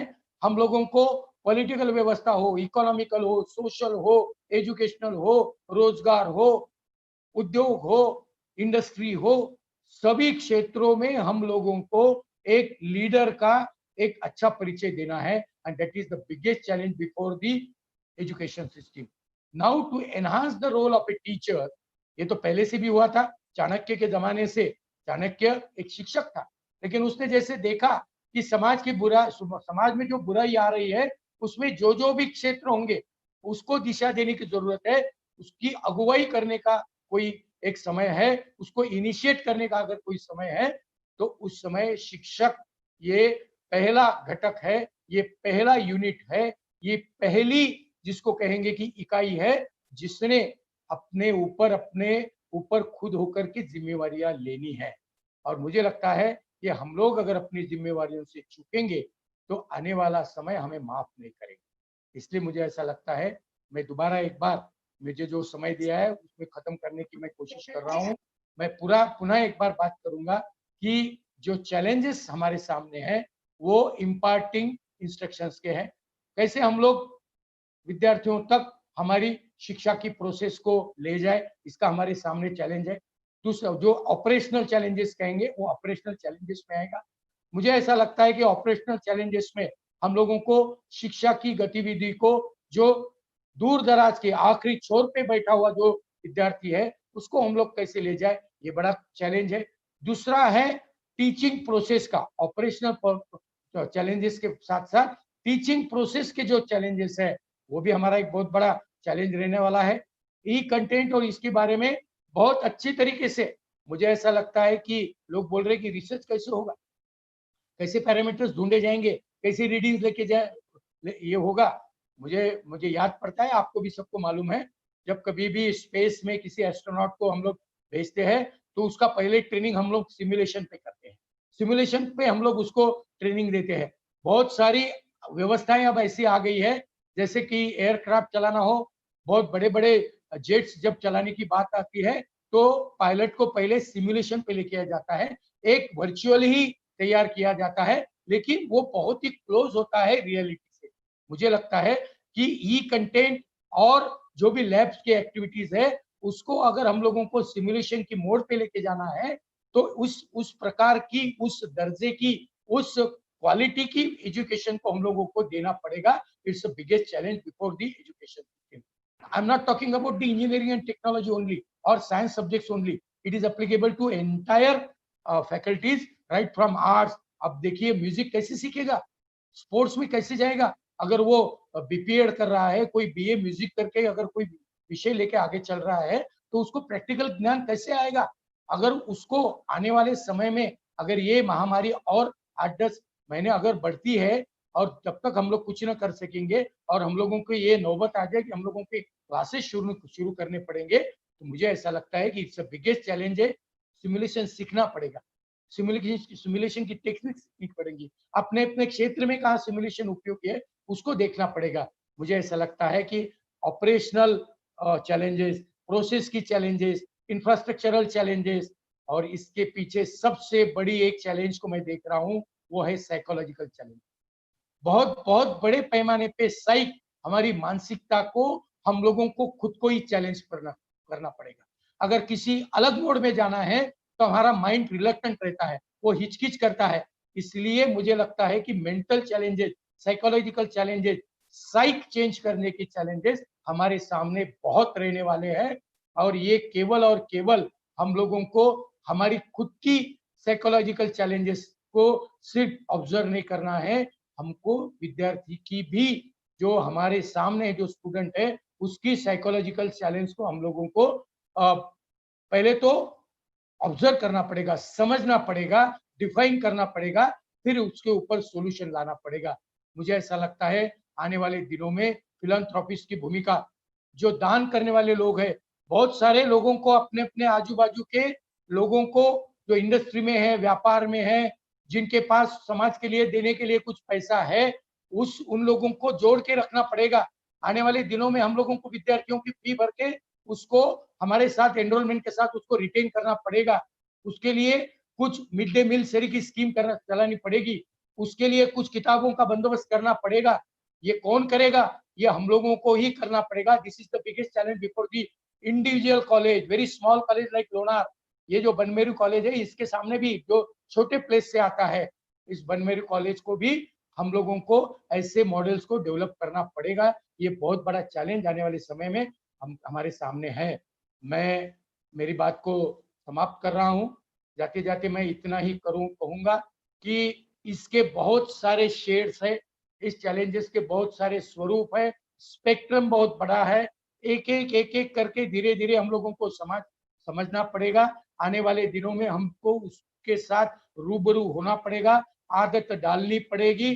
कोई किसी तरीके का मेंटल कंस्ट्रेंट, हमारी मानसिक अवधारणाओं का कुछ कंस्ट्रेंट उसमें उत्पन्न हो, ऐसी कोई स्थिति आती है तो उसको उभर करके हम लोगों को सामने आना पड़ेगा। इसलिए मुझे ऐसा लगता है कि समय आ गया है। रॉबर्ट फ्रॉस्ट, जो मेरे बहुत ही पसंदीदा कवि हैं, उन्होंने जो अनेक विपुल लेखन किया है, कविता की है, उसमें की 2 कविताओं का मैं थोड़ा सा उल्लेख करके मेरी बात को मैं विराम दूंगा। उन्होंने एक कविता लिखी थी, द रोड नॉट टेकन। कवि बोलता है कि बहुत सारे रास्ते थे, मैं भी उसके बहुत डिटेल में नहीं जाऊंगा, बहुत सारे रास्ते थे मुझे जीवन जीने के लिए, मुझे मार्गक्रमण करने के लिए, मुझे आगे बढ़ने के लिए, लेकिन वो बोलता है कि मैंने वो रास्ता चुना जो लेस ट्रैवल था। बहुत सारे लोग जिस पर चले नहीं थे, ऐसा बहुत कम लोगों ने, शायद बहुत कम लोगों ने नहीं, मैं ही सिंगल पर्सन रहूंगा जो उस रास्ते की शुरुआत करेगा। मुझे ऐसा लगता है कि ये समय की मांग है कि हम लोग नए रास्ते को तलाशे, उस रास्ते में पहला प्रथम कदम हम लोग ही डाले, वही हम लोग ही होंगे। फिर आगे कुछ है नहीं है कोई पता नहीं है, डार्कनेस है, कुछ जिसको कहेंगे गड्ढे है, कोई वहां पे कांटे रखे हैं, कुछ भी किसका भी पता नहीं है। ऐसे रास्तों पर चल निकलने की बहुत बड़ी आवश्यकता आज के इस वेबिनार से निकल के आती है। इसलिए रोड नॉट टेकन में बोलते हैं कि I choose that path which is less travel. इस लेस ट्रेवल पाथ को हम लोगों को आगे लेना है। और दूसरी उनकी कविता है, उसके ऊपर मैं मेरा समापन करूंगा मेरे निवेदन का। रॉबर्ट फ्रॉस्ट कहते हैं, बहुत अच्छी 4 लाइन है और वो अपने वेबिनार के लिए बहुत संयुक्त भी है और जिसको कहेंगे कि सार्थक भी है। मैं उस लाइंस को मैं यहाँ दोहराता हूँ, थोड़ा सा उसका बैकग्राउंड भी बता देता हूँ। बैकग्राउंड ऐसा है कि इंग्लैंड में एक राजा हुआ करता था, उसका निधन हो गया और जो सक्सेसर है, राजपुत्र है, उसके हाथ में बागडोर आ गई है अब उस राज्य को चलाने की। और वो एक दिन राज्य का जायजा लेने के लिए अपने घोड़ा गाड़ी में बैठ करके निकला है, शाम का वक्त है और एक सुहाना चित्र है, सूरज जो है वो ढलने के लिए आया है, बस अब ढलने ही वाला है। उस मोहक चित्र को, वो जंगल से जा रहा है, ठंडी हवा है, बहुत ही सघन घना जंगल है और उस चित्र को देख करके, उस अवस्था को देख करके वो मोहित हो जाता है और घोड़ा गाड़ी से नीचे उतरता है और उस चित्र को देखने लगता है, उसमें बहुत सम्मोहित हो जाता है और उसमें गड़ जाता है और उसको अपनी ड्यूटीज का, अपने कर्तव्यों का, जिसको कहेंगे कि उसको याद नहीं रहती, वो उस चित्र में ही खो जाता है। और कुछ समय बाद, कुछ 5-10 मिनट के बाद उस घोड़े की गले में जो एक घंटा बंदी है, वो घोड़ा जब अपने गर्दन को हिलाता है तो उस घंटा की आवाज आती है और उस आवाज से वो राजपुत्र जो अभी राजा बना है वह एकदम, जिसको कहेंगे कि अपनी ड्यूटीज के बारे में पुनः उसको ज्ञान होता है। और यहाँ पे कवि लिखता है, woods are lovely dark and deep but I have promises to keep. Woods are lovely dark and deep, woods माने जंगल, डीप माने घनदाट। Woods are lovely dark and deep but I have promises to keep. हम शिक्षकों का जन्म हमारी खुद की प्रोमिसेस के साथ, वचनों के साथ, देश ने जो वचन दिया है, समाज ने जो वचन दिया है, हमारा जो अभिभावक है, हमारे जो विद्यार्थी है, उन्होंने कुछ वचन दिए हैं, उस वचनों को सार्थक करने में, उसको पूरा करने में हमारी भी भूमिका है। हम कटे हुए नहीं है, हम उनका हिस्सा है और उसको पूरा करने के लिए जिद्दोजहद करना, अपने पूरे टैलेंट को लगा देना, अपने स्किल्स को डेवलप करना। जो स्किल्स हम में नहीं है उसको हम लोगों में जानकर, भांकर, भापकर हम लोगों को उस स्किल को पहचान कर आगे उसको लेके जाना, यही मुझे लगता है कि चैलेंज की बात होने वाली है। Woods are lovely dark and deep but I have promises to keep, miles to go before I sleep, miles to go before I sleep. यहाँ स्लीप माने मृत्यु, मृत्यु होने से पहले मैं शिक्षक के नाते, मृत्यु 2 प्रकार की होती है, बायोलॉजिकल, और मैं जिस क्षेत्र में हूँ उसकी भी एक मृत्यु है। मुझे लगता है कि वो मृत्यु कभी नहीं होती, शिक्षक कभी नहीं मरता, वो जब आखिरी सांस लेता है तभी उसकी मृत्यु होती है शिक्षक के नाते। इसलिए मुझे ऐसा लगता है कि हम लोगों के अंदर का जो शिक्षक है वो कभी ना मरने पाए। हम लोगों को, समाज को एक आश्वस्त करना है कि हम लोग हैं आपके साथ, ये हमारा महामारी में, इस कठिनाई के दौर में हम लोग आपके साथ है। आने वाले समय में जो भी सॉल्यूशन निकलेगा उसके हम लोग हिस्सेदार होंगे। हम लोग मेयर म्यूट करके हम लोग कोई एक ऐसी भूमिका नहीं देखेंगे, दूर से नहीं देखेंगे। We are part and parcel and active role we will have to play in a coming days. ऐसी मेरी एक आपसे विनती है। ऐसे चैलेंजेस को लेकर के हम लोगों ने आगे बढ़ना है, हिम्मत नहीं हारनी है। शिक्षक अगर हिम्मत हारेगा तो समाज और देश हिम्मत हार देगा। ऐसी मेरी खुद की एक मानसिकता है और खुद की अवधारणा है, खुद की समझ है। अपने अंदर के जज्बे को जलाए रखो। अब आने वाले समय में इस जज्बे का बहुत बड़ा उपयोग करना है। आने वाले समय में हम लोग इस तरीके से आगे जाएंगे कि दुनिया बोलेगी, दुनिया सैल्यूट करेगी कि इस शिक्षक के बदौलत, इस शिक्षक के होते हुए हम लोगों को कुछ दिशा मिली, कोई दिशा दर्शन मिला। इस शिक्षक ने हमारे अंदर कोई एक परिवर्तन की छोटी मोटी भूमिका की। उसके लिए आने वाले चैलेंजेस को वहन करने का सामर्थ्य भगवान हम सबको दे। मैं पुनः एक बार इस मैनेजमेंट का, माननीय प्राचार्य महोदय का, माननीय पंडित विद्यासागर जी का बहुत बहुत धन्यवाद करता हूं कि उन्होंने मेरी बहुत ही छोटी सी जानकारी और मेरी जो, जिसको कहेंगे कि जो कुछ भी मेरी बुद्धिमत्ता का कुछ अंश था उसके माध्यम से जो मैंने प्रतिपादित किया, जिसको मैंने रखा, उसके लिए आपने सबको, आप सबने मुझे सुना, इसके लिए मैं आपका बहुत बहुत शुक्रगुजार हूं। मैं पूरा समय इस कॉन्फ्रेंस में रहने वाला हूं क्योंकि दोनों वक्ता जो आज आप लोगों को अपने विचार रखने वाले हैं, अपने अपने क्षेत्र में बहुत ऊंचाई के वक्ता है, उन दोनों को मैं सुनने के लिए यहाँ उपस्थित रहूंगा। पुनः एक बार आप सबका आभार व्यक्त करते हुए विदा लेता हूँ। धन्यवाद। जय हिंद, जय भारत, वंदे मातरम, जय Vidarbha. Thank you, sir. Thank you so much. Definitely.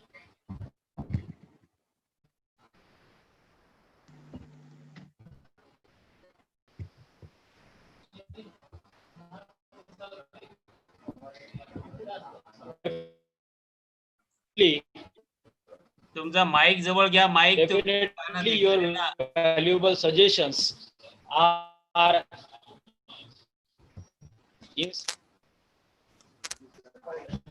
inspiring. Thank you, sir. Thank you so much.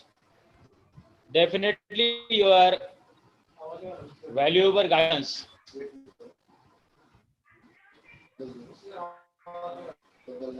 as you say,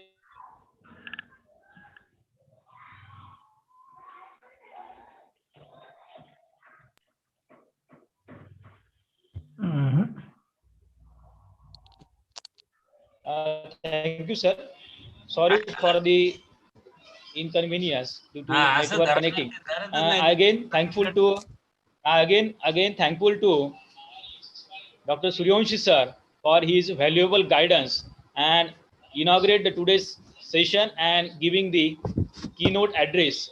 Many of our participants from the different regions from India, they have comment on your speech. They said very nice information, and definitely these your suggestions will sustain this situation, and it will increase the teaching learning process. Thank you so much, sir. Thank you, sir. Thank you. Now we will move towards our next session, and hello. Now we will move furtherwards to the today's first resource person. Invite his talk. He is the former Vice Chancellor Swami Ramananda Tirtha Marathwada University. Before his talk, I would like to introduce himself. I am honored to introduce Dr. Pandit Vidyasagar sir. He is one of the eminent personality and versatile administrator. So before his talk, I would like to introduce him through a video clip. I would like to introduce him through a video clip. I request to Devde sir, kindly share your video.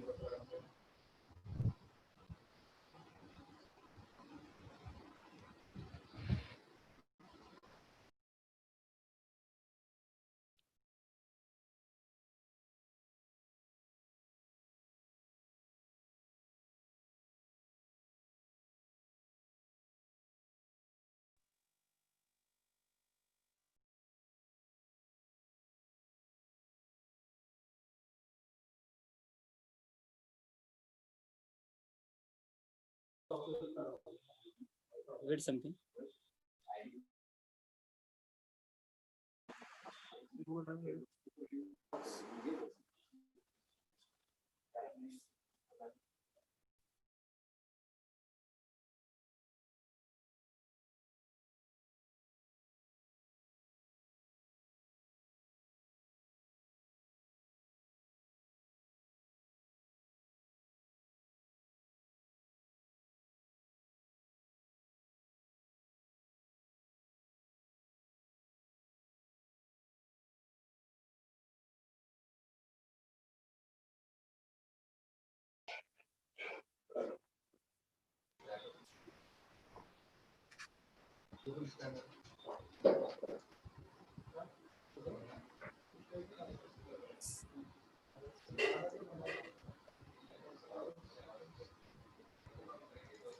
हो काय झालं?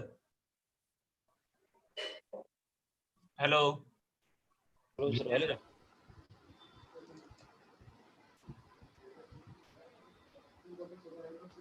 हा?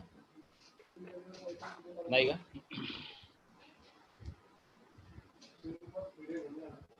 तुम्ही नंतर करा ना, होते का बघा ना.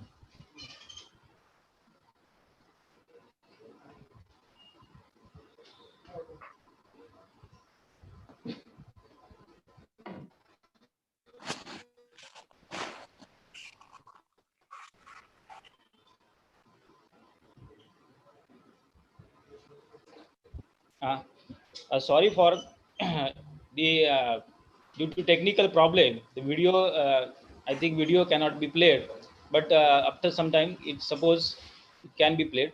But before that, I will like to introduce Dr. Pandit Vidyasagar sir. He is one of the eminent personality, and he has been working in the field of medical and health physics for the last 20 years. He has made unique and significant contributions at the interface of science and society through scientific writing. He has known for his literature. He has created 13 different kind of books in Marathi as well as in English, different articles, radio talks, educational films. He has awarded with best teachers and so many awards by different agencies. In teaching and education sector, he has designed, modified and taught courses under undergraduate and postgraduate level related to biophysics and medical instrumentations. He has participated in UNESCO project on physics education. He is also working on as an associate director for National Talent Search Program and Kishore वैज्ञानिक प्रोत्साहन योजना government of India, and he has worked as a member of 10th UGC plan committee. He has a good administrator. Presently he is the ex vice chancellor Swami Ramananda Tirtha Marathwada University Nanded. He was director of School of Basic Medical Science. He was director of Bioinformatics Center in University of Pune. He was registrar in University of Pune. He also joint secretary of Maharashtra Academy of Science, many other evaluation and coordination committees of the university, UGC, Government of India, NCRT, New Delhi. Also, Dr. Pandit Vidyasagar sir, he is inspirator to us also. We are also blessed with his guidance, and from last 3 years in his guidance we organize Lonar Science Festival at the Lonar crater, as well as to motivate the peoples around the Lonar to conserve the Lonar. And through his guidance we are continuously organizing this Lonar Science Festival. Blessed with Dr. Pandit Vidyasagar sir. I think the technical issue is solved, and a short video will be displayed on our share screen. Go to sir, please.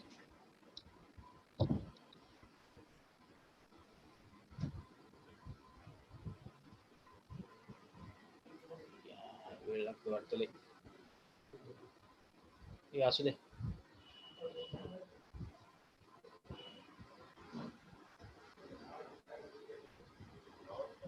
ऐकलं का?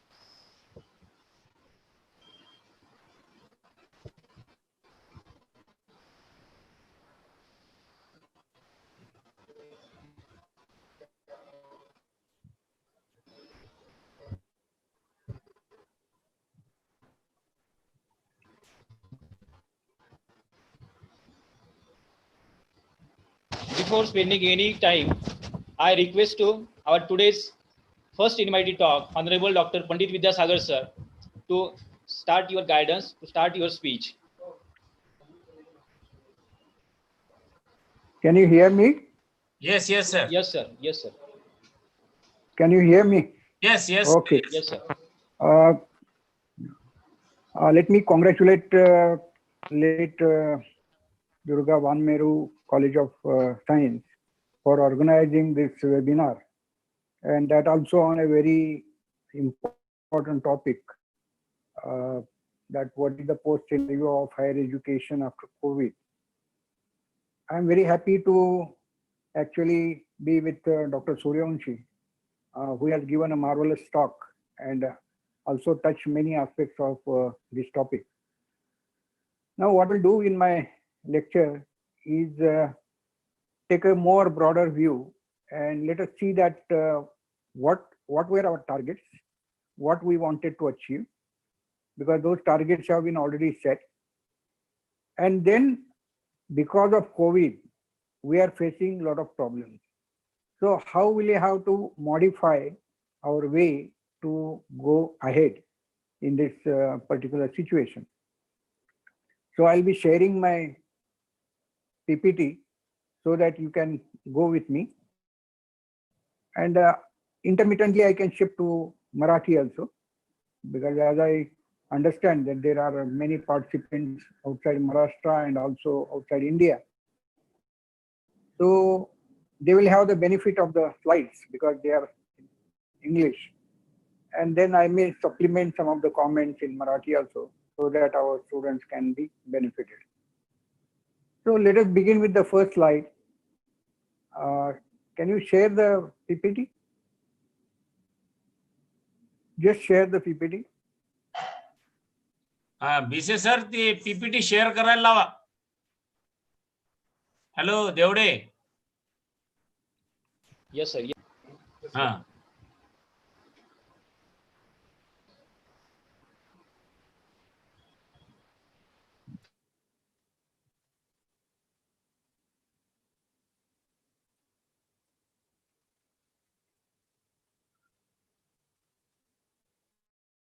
So let us see that what is our target. See, at India level, we have been talking about higher education and the possible changes. And there, the one target which has been set, that we want to create world-class institutions in India.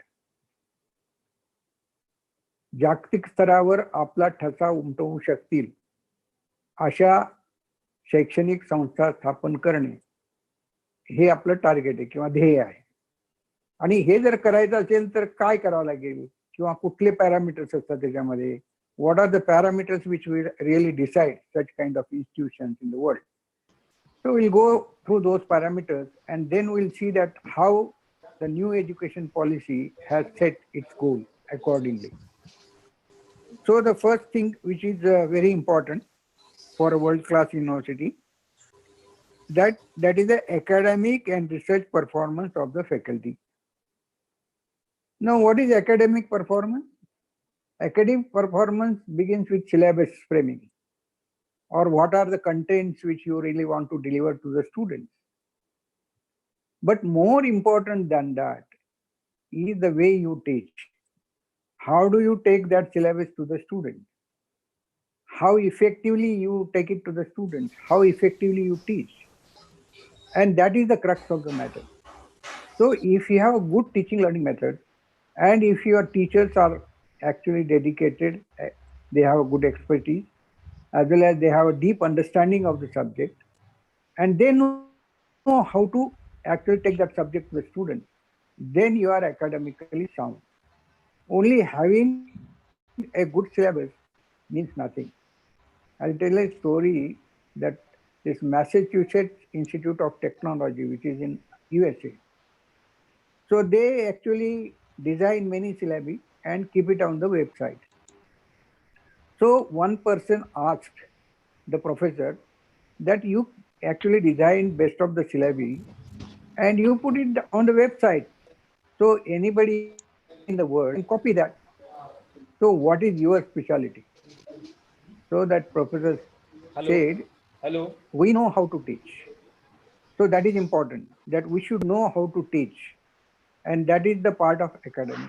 But when your teaching will be good, or means when it will be a excellent teaching, or when it will be a quality teaching, when the teacher is involved in research.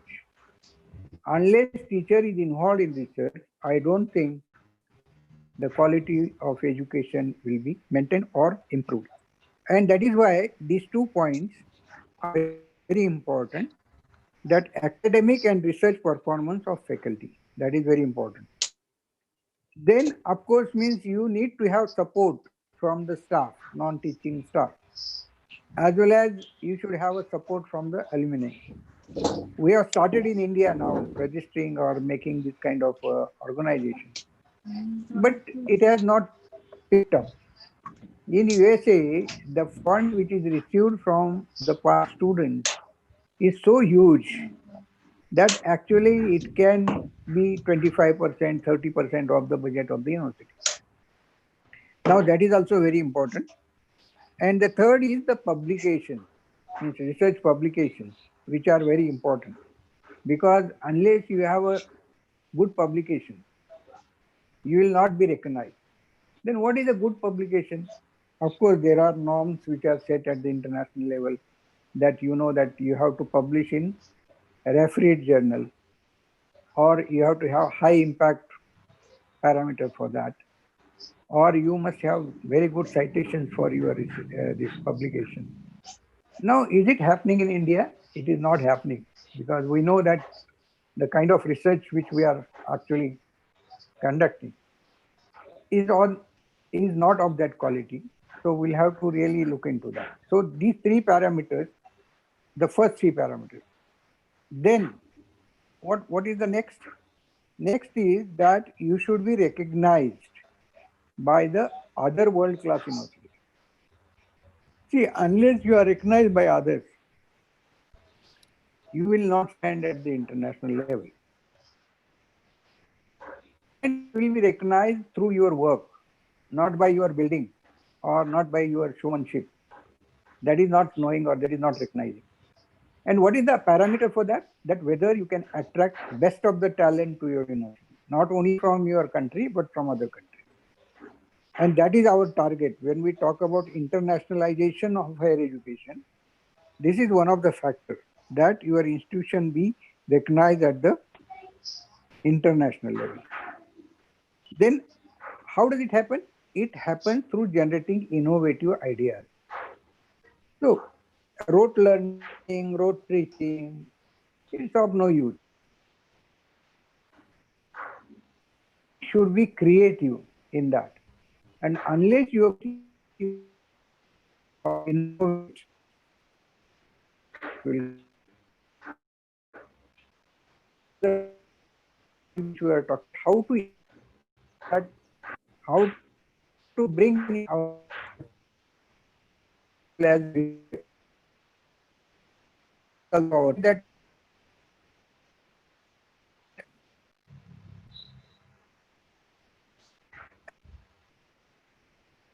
gradually only attracting to not. There are which have very good reputation, and that's why they attract the best talent. But when these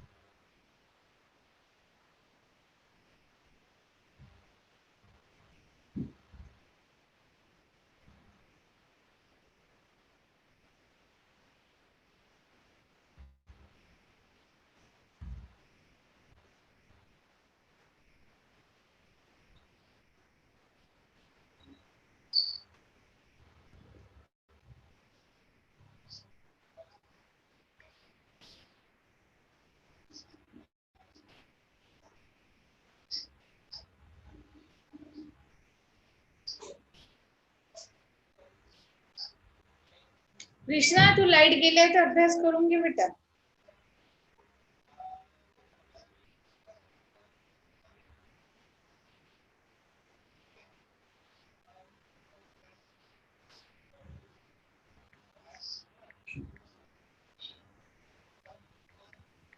वैभव सरांचा आवाज येत नाही.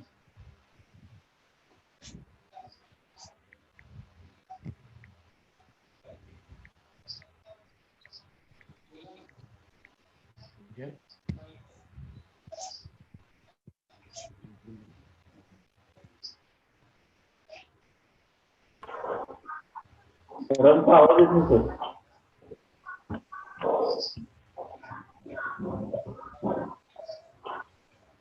Mahendra sir.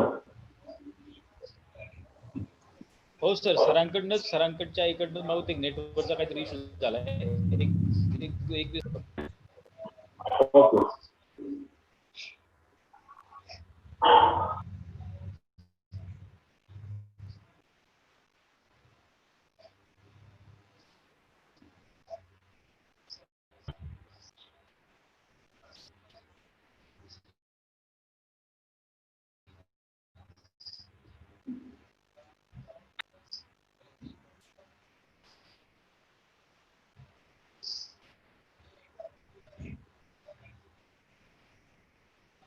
Madam 4 प्रश्नों के उत्तर आए, ठीक है। हाँ हाँ हाँ हाँ तो हाँ हाँ अभी इसका लेती मैं और भेजती हूँ, लेकिन आए हैं नहीं, आपने लिखा है ना कि और एक बार देखो, इसलिए मैंने फोन किया। नहीं नहीं आया नहीं, मैंने आपको मैसेज किया ना, 4 प्रश्न के उत्तर आए हैं, अच्छी तरह से आए हैं। अभी भेजती है मैडम गंधार का, ठीक है। हाँ हाँ नहीं नहीं नहीं मैडम, बिल्कुल नहीं, वेलकम ऑलवेज।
महेंद्र सर सरांना मेसेज तरी टाका.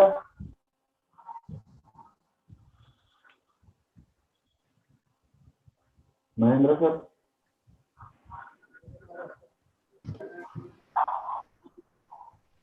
डिअर पार्टिसिपंट, विद्यासागर सरांना कॉन्टॅक्ट करण्याचं सुरू आहे. एक मिनिट आले ना. हो yes, he is online. Vidyasagar sir please unmute करा आपला mike.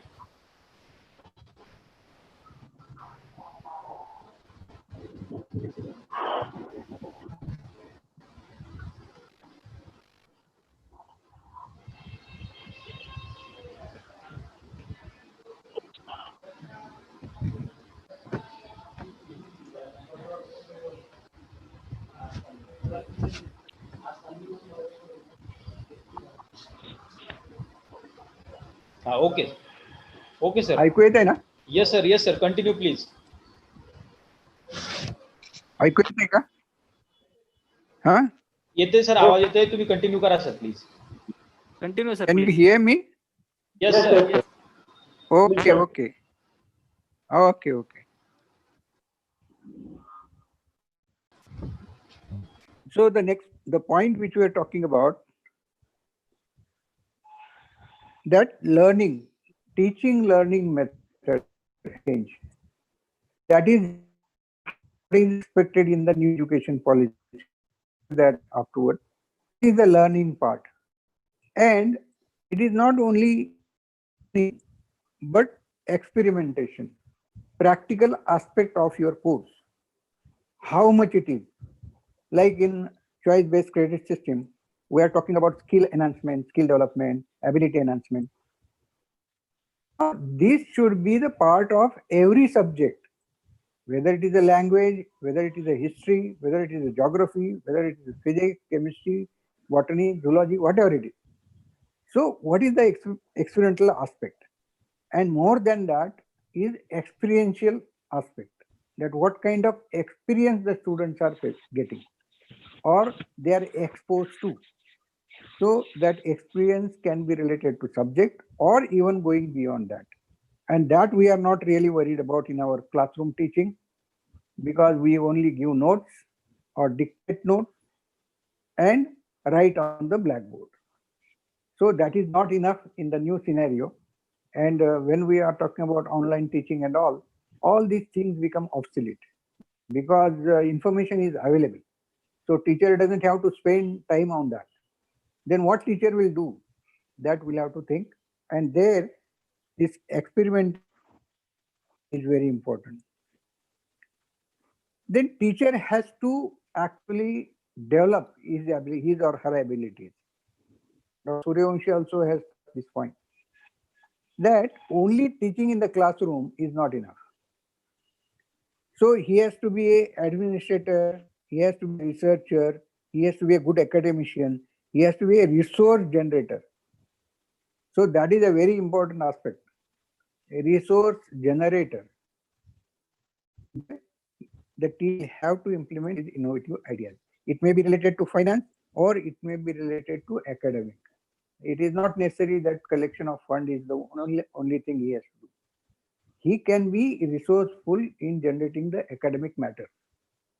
And that he has to teach or he has to learn. And he has to be an education developer and innovator. Now, we never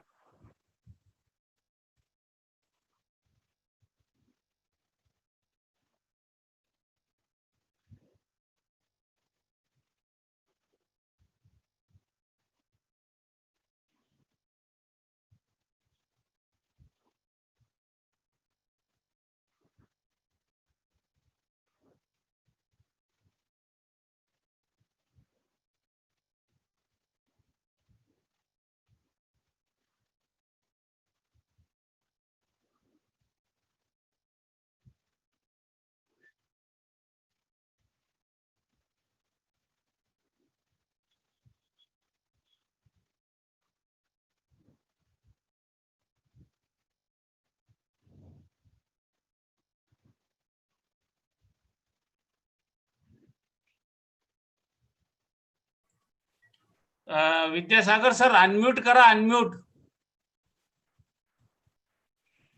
hello sir, unmute करा तुम्ही, unmute, आवाज येत नाही. Okay. So it happens automatically gets unmuted. I don't know. Okay. So now can you hear me? Yes, sir. Yes. Yeah. So UGC has actually come out with the principle of access, equity, and quality. Now we are talking about quality, but access and equity. So this just what we say is that everyone should be at same level. Means a student with a poor background, economic or social, or rural, or that kind of thing, or tribe, he or she cannot be equal to a student who comes from the affluent society or affluent strata of the society and actually has the best access to the education. So we'll have to worry about this, and we have to actually build a society which is just and equitable. Second is revamping all aspects of education system. Now, if you look into the history, see, education is a dynamic process and it has to keep on changing all the time, because unless it changes, it doesn't become relevant or remains irrelevant. Now, this has happened, means from 1854, when the first 3 universities were established in India. Since then, there are many commissions which have come up. Means some of them were headed by Britishers, some of them were headed by, say, like Zakir Hussain, Radhakrishnan, Kothari, all these people, or Sam Pitroda. So all these commissions, actually, they looked into various problems of higher education. What are those problems? Access is the problem, or employment is the problem, or connectivity to the school education is the problem. There are various problems which crop up every now and then, and they were addressed by this commission. But they never touched the framework of teaching learning. Framework remained the same, means classroom teaching, chalk and talk. Now this particular policy or particular say new education policy, what it is saying that we have to revamp all the aspects of education, including teaching learning framework. And there we have to think about online, say, teaching learning or that kind of thing. But more than that, it is the attitude of the teachers which will have to change. And that is to change right from school education. Like I have mentioned, how do you teach a student at the school level? We do not give any freedom for the students to think. We just impose information on the students and ask him to repeat it. And there was a beautiful example given that how it happened. That one child goes to the school and teacher says, draw a flower. So that student has many ideas about the flower. So he is trying to explore those ideas and he starts drawing. The moment the student starts drawing, the teacher says, stop, wait. I will draw it first and then you draw. So the student waits. So the teacher draws some flower on the board. So student has copied it. Then the student thinks that he can color it because he has many ideas of coloring the flower. When the student starts, teacher says, wait, I will color it first, then you color it. And so teacher colors that petals red and the stem yellow. So the student copies that. So that was the exercise. Now when that student goes to other school and the teacher says, draw a flower, the student waits. Student doesn't draw a flower on his own. So teacher said, why are you not drawing? She said, student says, no, unless you draw, I can't draw it. So teacher said, no, you draw on your own. So what kind of flower that student draws? The student draws a flower with red petals and the yellow stem. So you have killed the curiosity of the student completely. That has to change. So the new education policy says that we have to change this. First, we have to see that how you build capacities of learning, because learning needs certain kind of capacities. And if those capacities are not there, the student will lag behind, and that is what is happening right now. That we complain that our students don't know reading, writing, even in the 5th standard, 6th standard, 8th standard, like that. So why is it happening? Because we have not developed the capacities to learn, and that is very important. So teaching and learning method has to change. Then regulation and governance. In India, there are so many bodies which govern the higher education. Means all of you know that. EIS is there, NCT is there, ICMR is there, or ICAR is there, ICSSR is there. So many are there. And each one says that we are the bodies which are formed by the Act of Parliament and we are independent. So we'll set the norms and university has to follow those norms. Now these norms are not consistent because they don't consult each other. And many times there are conflicts. For example, qualifications of a teacher. So UGC has different qualification, AICT has different qualification, NCT has different qualification, and university has to implement it. So this kind of governance only creates the confusion. It doesn't, lead to kind of a systematic implementation of the policy. Now this policy, this new education policy says that no, this governance has to change. Now we'll talk later on about that it actually recommends light but tight. Light but tight. So that is what is envisaged by the directive.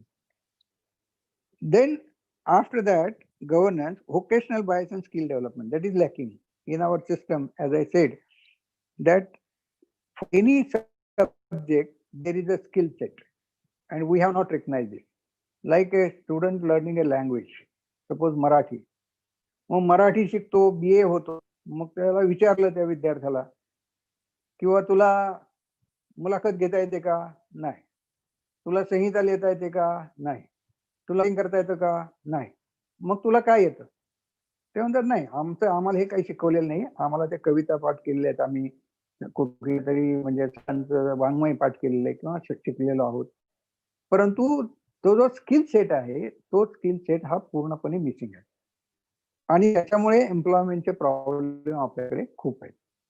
तर choice based credit system मध्ये त्यांनी याच्यावर emphasis दिलेला आहे आणि new education policy मध्ये सुद्धा सांगितलंय vocational training and skill development should be the part of education right from the school. Then research, as I said, that research is very important. Unless teacher is involved in research, some kind of research, it may not be, say, the research in physics, chemistry, biology, but it can be a research in educational method. So that is also a research. And so teacher has to get involved in research. And there is a lot of, say, impetus which is given in this particular scheme. And they have actually come out with a suggestion, which we'll discuss about research foundation. And the last one is the use of technology. Now we are talking about online teaching, means ICT, use of ICT. So that is important, but that is to enrich the present system. It is not to replace the present system. That will come to, means we'll discuss when we actually come to that point, that how this ICT can be used. And in this particular moment, there is a lot of, say, discussion on this point, which we'll deal with. Now, what is another, that creating new system aligned with aspirational growth in 21st century. So we are in 21st century and the nation has to develop. We have to grow. Now, what are our aspirations? And the education should be supported to that. If we are producing graduates which are of no use to that kind of a process, then we cannot go anywhere. We just boast that we have a demographic dividend. But this demographic dividend can be an asset or a liability. Now, what do we want? We want our young generation to be an asset to the nation or liability to the nation. If we do not teach them properly or don't give proper education, it will become a liability. If we give proper education, train them properly, then it will become an asset.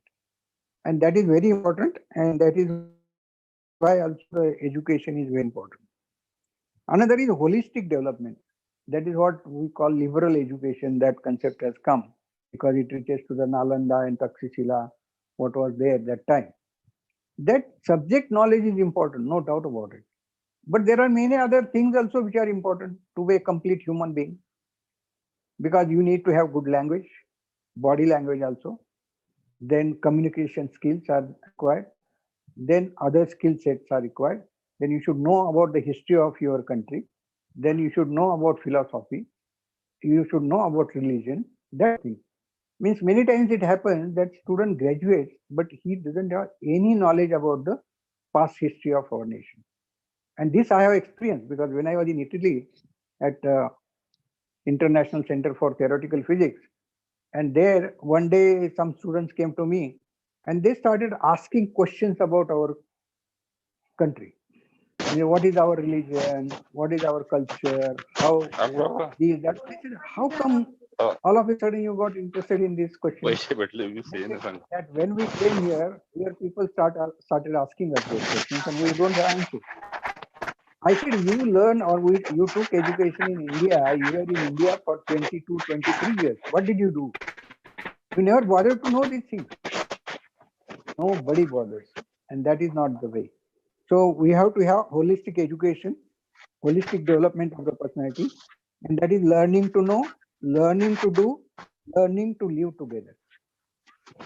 आपल्याला वाचता येतं, आपल्याला लिहिता येतं, आपल्याला बोलता येतं, पण आपल्याला करता येत नाही. We can't do it.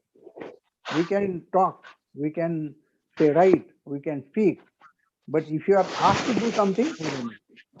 And that has to change, and that is what the aim is. And another thing is learning to say develop virtues. That is very important. Character building. Because unless you have a character, I don't think you can be a good human being.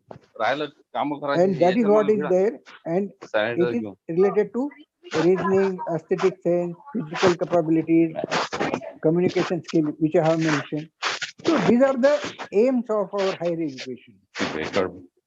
And for that, some changes have been suggested, because they will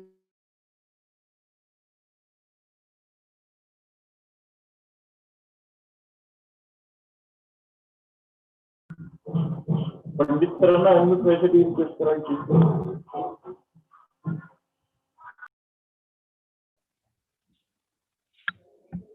sir unmute झाले वाटतं परत.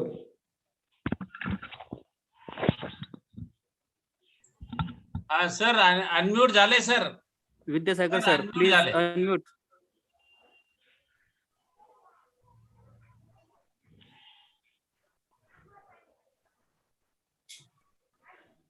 Vidyasagar sir please unmute your mic.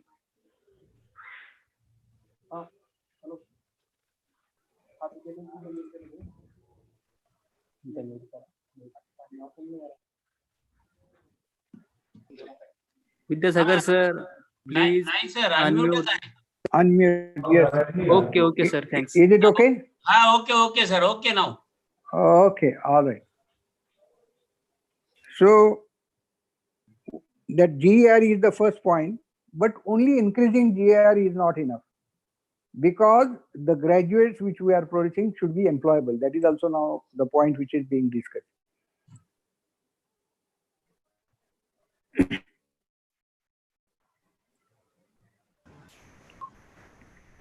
See, in short, what is that? Higher education must develop good, well-rounded and creative individuals with intellectual capacities, spirit of service and strong ethical compass. So this is a broad objective of our higher education, and that we have to. Now for that, what is suggested? That you restructure the existing system. What is the condition of the existing system? We have 40,000 have students more than 300. As a result, what happens? Unless you have other sources of income, it becomes very difficult to develop the infrastructure. And that is why this new education policy says that reduce this number to 15,000 only. Now, how it is to be done, I don't know.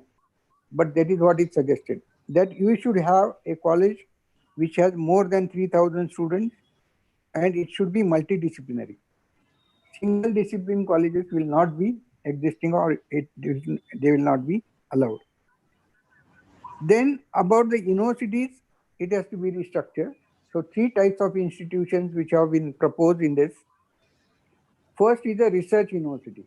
Means these universities will be mainly involved in research, and they will have small component of teaching, maybe at MPhil PhD level.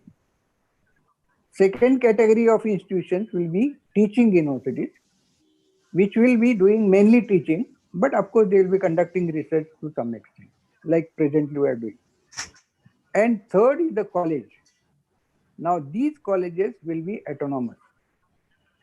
Okay, they will be doing teaching, but they will be autonomous. There will be no college affiliated to the university. No university will affiliate the college. Another thing is that these universities will be multidisciplinary universities. The present universities which we have for the health, for technical, for law, they should be abolished, and they should be the part of the higher education. That is also is suggested. So these are the drastic changes which we'll have to face in future. Now, apart from that, no affiliating university, as I say, autonomous.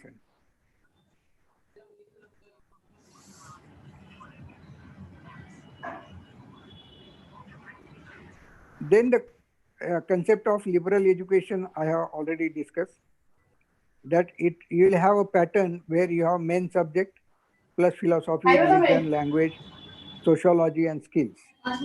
So these kind of patterns which we will have to implement, and of course they can be implemented through a scheme which is choice-based credit system. Now this is a system I have implemented in Swami Ramananda Tirtha Marathwada University at undergraduate level, and ours was the first university in Maharashtra to do that. Now, what are the important aspects of this system? Now, this system actually has 3 main components.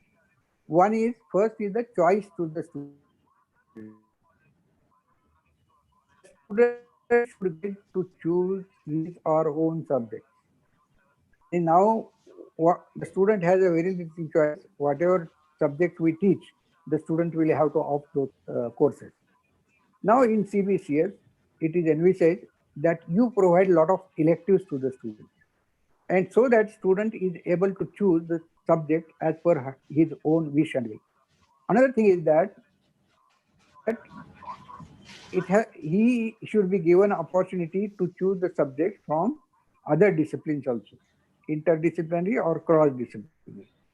Like a student in physics can choose a course on economics or music or drama. And why this choice is required?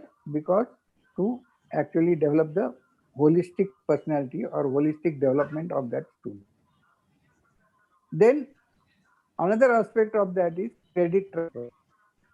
That the student can even opt courses from the other university, and those credits can get transferred to the parent university. Now this I have done in Pune University. When I was BCD director, I have already implemented this scheme, that some of the students from the engineering college, they were doing a semester in France, and we were actually transferring all those credits to the degree course over here. And this is continuing, this is going on. And that benefits students to a large extent. And the third part, which is important, is the skill development part. Skill development is essential. It is a compulsory part of the education, and that is what is envisaged over here. So if we implement choice-based credit system properly, then I think we can achieve many of the targets which I was discussing right now. And in electives, there are two types of electives, as I said, generic and discipline specific. Discipline specific means related to that discipline. Like physics, we have nuclear physics, we have solid state physics, we have biophysics, we have laser physics, like that. And generic means apart from that, like drama, economics, like music, or that kind of history, anything. So these are the very important part of this thing. And as I said, that credit transfer facility is there, and mobility for the students is actually possible in that system. Now, when this will happen? When we will be able to provide optimal learning environment and support for the students. Right now, the situation in higher education is very pathetic because the teachers are not in good number. We are employing teachers on CHB basis. Many teachers are working with very meager salary for years together.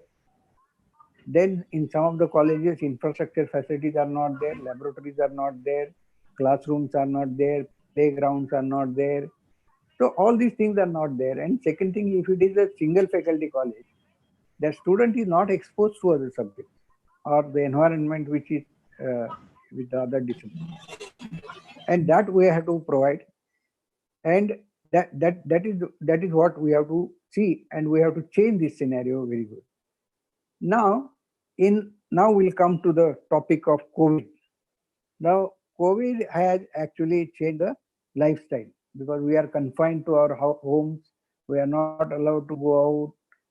Means colleges are closed, schools are closed. We cannot gather. Then the question comes that what would be the method in future? Now, for time being, means this online teaching is there for years together. As I remember, even around 2000 or so, Cisco and other companies, they have started with this. And that time it was said, means the teacher will become obsolete or it is the end of the teacher. Fortunately, it didn't happen, and it will not happen in future also. Let me tell you why. I will explain it later on. So teachers don't have to get scared. Teachers are there right from Ramayana and Mahabharata. And over the years, the role of the teacher has changed, but teacher is there. Teacher is required. Now, online education only will not actually be able to convey or the way we want to train our students, as I have stated the objective. Now, online education cannot satisfy these criteria or these requirements. That is for sure. So only online education will not be there. What will be there? It will be a hybrid model. some part is online education, and rest part we have to actually go as per our earlier system, but in an improvised way. It cannot be in the same fashion. What will change?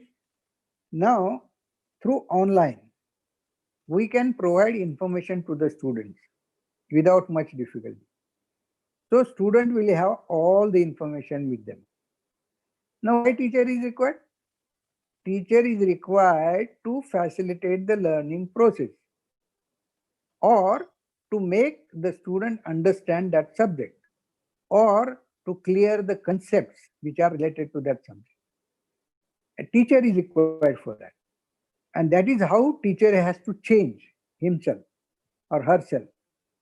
Because unless they satisfy this, students will not come to classroom. Why should they come to classroom? When if they can pass the examination by sitting at home and gathering information online, then they will not be interested in coming to the classroom. So this will be the biggest problem, challenge before the institution, that how to bring students to the classroom. And for that, you will have to change the teaching learning pattern and incorporate more work experience, practical training, project, seminar, discussions, all kinds of things. Unless you enrich your teaching learning process by this, then students will not come to the classroom. They will not come to the classroom. So this is the biggest change which is coming into future. So teachers will have to change their attitude. Now, another misconception of the students and teachers is also that online teaching is very easy. Is it easy? No, it is not easy. It is very difficult.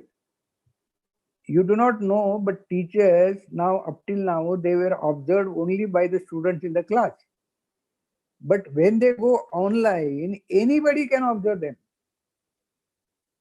So when you are delivering a lesson online, you have to worry about your language, you have to worry about your body language, you have to worry about your pronunciation, you have to worry about the accuracy of information being passed, then the effectiveness. All these things will be judged by somebody sitting somewhere.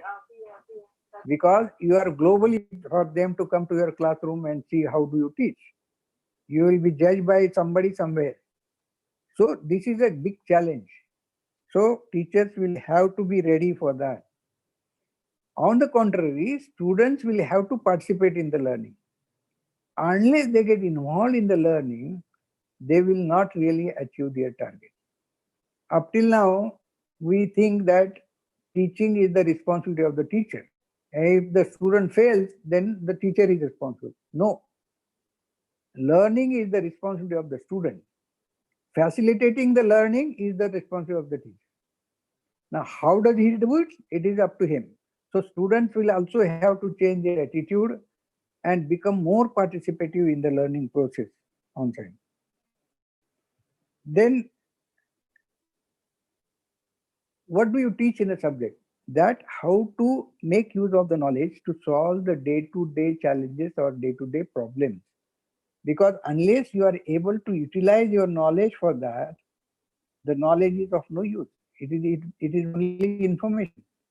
And that information of no use in 21st century.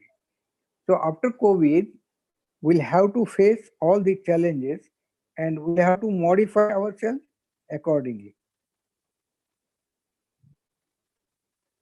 Now, our examination pattern, evaluation. Now, evaluation is a two types, means there are two aspects of it. Online evaluation means we take exam as per a routine and then we digitize those answer books and then they are checked online. So that is online evaluation, one kind of. But that is not expected. What we really want is that we set a question paper. That question paper is available on the online on the computer. Student solve it on the computer itself and submit it to the university. Like GRE, Graduate Record Examination. So that is the way it is conducted. The examination which is required to take admission in USA. So students give examination over here. They choose the center, go over there as per their choice and do the examination. There is no fixed schedule. So student can choose that suppose these 3 months the exam is being taken, so they can choose any day, go to that center and give the examination. And that is actually evaluated online and you get the result there and then only. You don't have to wait for that. So that kind of online evaluation will have to bring in. But that evaluation can be of different types, not only writing. It can be oral, it can be thesis writing, or it can be a kind of a seminar, it can be a research paper, all kinds of, say choices are there. And UGC also has accepted those things, and now it has said ki you can actually examine a student in any of these formats. So evaluation will change, but it will increase the responsibility of the teacher, because then teacher will have to train the students for different types of evaluation processes. And that will be a big challenge before the student and as well as teacher. But that is a good thing which is happening. And second thing, if you can give a choice to the student to appear for examination, there is no question of preparedness and non-preparedness. Or there is always a demand of the student to postpone the examination. There is no need, because you have chosen when you are to be examined, so you count that day and get examined. That's all. But it will take time because you have to have the infrastructure for that. And unless we have infrastructure, we cannot do that. Next is the internationalization of higher education. That when we are changing this teaching learning system, enhance the quality, then what is the ultimate aim? That we want to stand at the international level. That we want to compare ourselves with, and not compare, but what way? That we want to attract students not only from developing countries, but developed countries also to our institution. But internationalization of higher education does not mean the copying the methods which they are using. You can retain your strengths. There are strengths of the higher education or education system in India. It doesn't mean that our system is totally useless. No, we have our own strength. So we have to maintain or preserve those strengths and then get away with the lacunae or the shortcomings of our present. So then think about international higher education. We have to, what is our another aim? That we have to produce a graduate who is globally competitive. Globally, not locally. Nowadays we think, when I went to Nanded, everybody was saying, I won this race at college level, taluka level. I said, don't tell me this. If you are doing something at state level, national level, then come and tell me. It's of no use. Being a local hero is of no use. You can study locally, but you have to compete globally. Another thing is that we have to make a global citizen. We have to produce, or we have to make our graduate a global citizen. What does it mean? That he should have an understanding of global issues, global societal norms, global trends, global opinions. He or she should know about it. He should be aware about it. Or anywhere in the world, if that student goes, he should not find difficulty in getting accommodated over here. And that is the aim, that produce a globally compatible student or a global citizen. We have to actually make a global citizen out of him. So local strengths to be preserved, that I have said. Teacher has to be provided a lot of opportunities for the career development. Because unless teacher keeps himself or herself updated, he will not be able to deliver. So we expect a lot of things from the teacher, but then we have to do something for the teachers also. So teachers should be provided the opportunities for professional development. Means you have to cater for, of course, care for his salary, promotion, but academic development also, and that is very important. Right now we have issues of salaries, issues of appointment, there are vacancies, all kinds of things are there, and also we have to address this system. Now, about autonomy, why people are apprehensive? Of course, there are two questions which are being asked. One is whether these institutions will be financially viable. The answer to this is, of course, no, because at taluka level or even at district level, maybe one or two colleges can survive. But all the colleges, if we want them to be autonomous, there will be a problem. Then what is the solution for that? That we have to do the hand holding. We cannot leave them all of a sudden. You first support them, and when they will actually build their capacities in that fashion, then slowly they become independent. So that should be the process. Because there is a fear among the teachers that they may lose the job. That is there. But government has assured that no, these jobs will be retained. Management thinks about that how to generate finance for this. That is a big problem. But then we have to devise the ways, because you are given freedom to float new courses, charge fees. And if you are competent or your faculty is competent, then this can be done. So that is another aspect of that. Then, of course, means the teacher thinks that he or she will have more workload. But then we have to change our attitude. Because if you have more work, you will have more freedom also.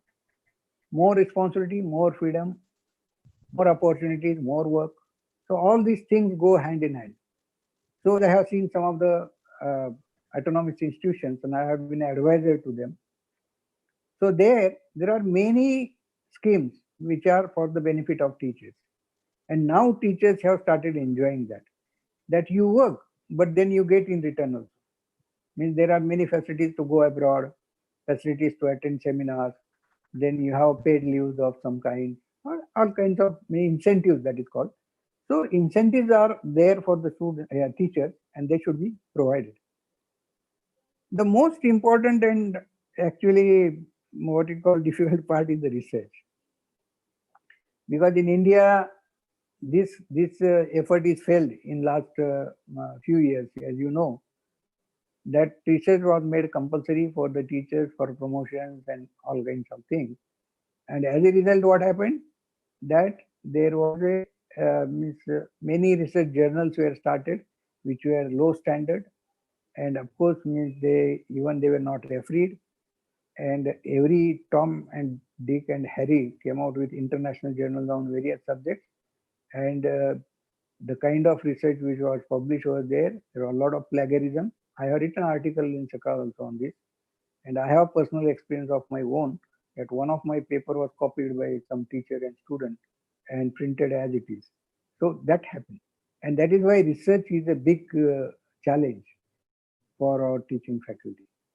Now, even research is not compulsory. I feel that teachers should get involved in research, and government should provide facilities or the financial support for such kind of endeavors based on the merit.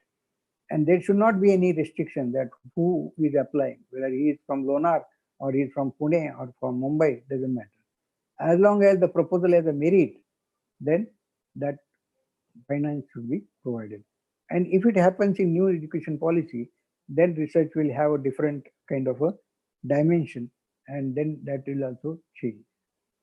Now, governance, as I said, that light but tight, that is what is suggested. And it is said that norms, now we have NAC and say NIRF also is there, NBA is there.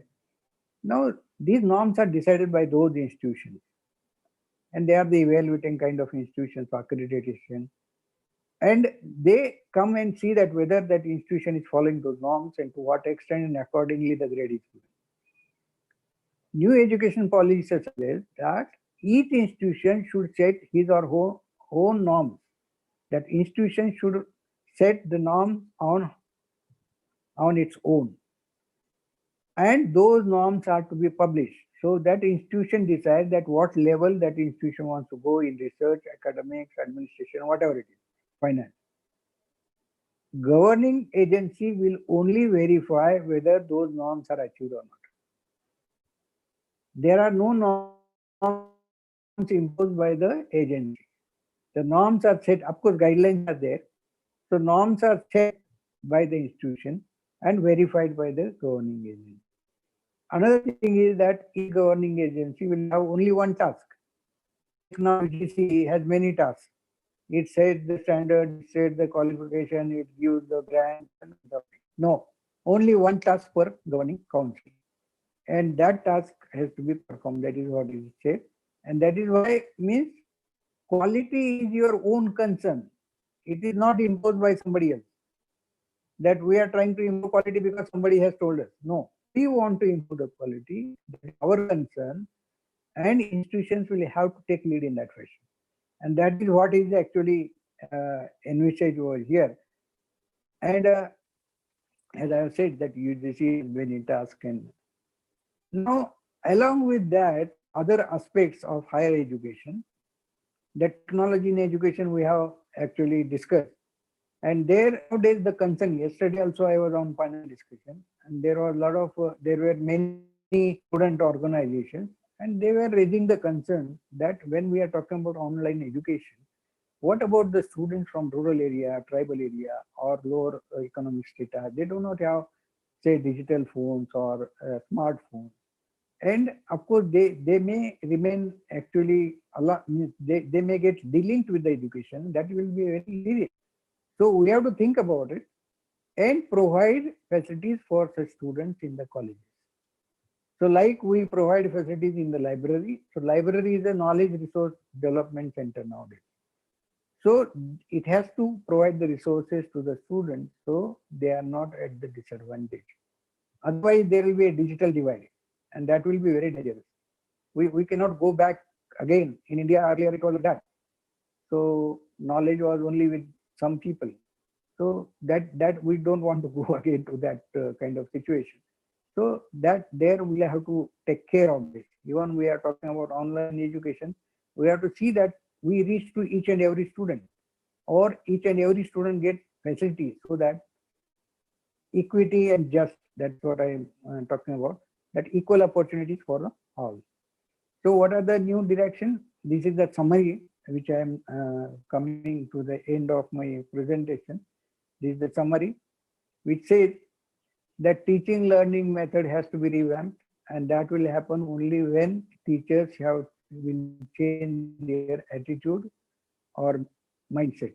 That even parents have to change their mindset. Then role of to take conceptual learning, rote learning to conceptual learning.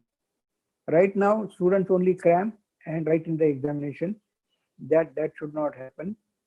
Students should understand the concepts, and that conceptual learning, it has to be there. The conceptual learning is the concept actually. It will take one more lecture to explain that.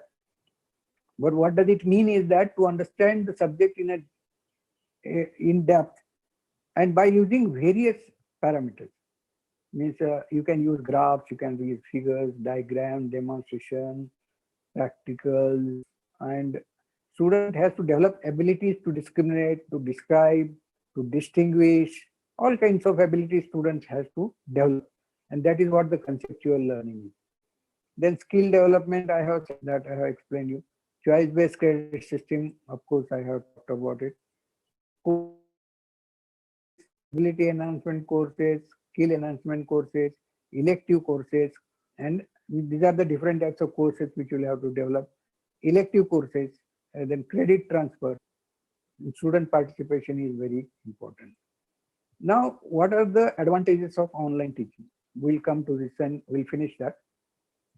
That online teaching has advantages that best teachers could be available. So anywhere in the world, if some teacher has dealt with a topic, so that kind of a lecture will be available to the student. So best teacher could be made available to the student. Then distance is not a problem. See, now we actually, if student has to engage a class, he or she has to travel to the college. It becomes compulsory. Here it is not that. So distance is not a problem. In online teaching, we can make use of diagrams, data, graphs, simulations, 3D pictures, all kinds of things are there. And that is online teaching. Online teaching is not only standing before the camera and doing the same act which we are doing in the classroom. No, that is not online teaching. So we have to understand this concept and implement it properly. Then material available students after lecture. That is the biggest advantage, because in classroom teaching, it cannot be heard again. So it is not available to the student. But here, the material is available to the student, so student can go again and again and get clear the doubt. And participative learning, because student has to take initiative in online teaching.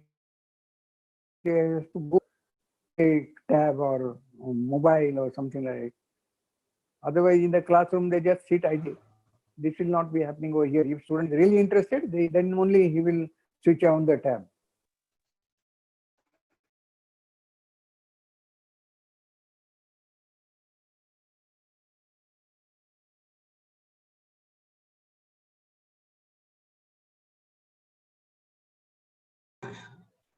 हा sir, पुन्हा आवाज गेला. Hello sir. Hello. Yeah, okay. So the biggest disadvantage is eye contact is missing. Physical human interaction creates an emotional band or attachment. So student-teacher relation is very important to develop the personality of the student, and that will be missing over here. Teacher at loss to understand whether students understand the subject or the topic. Means like here, I am keeping on talking. I don't know whether somebody has understood it or not understood it. I have to change the pace. I have to be slow. I have to be fast. I have to repeat or not repeat. So that is not, that option is not there.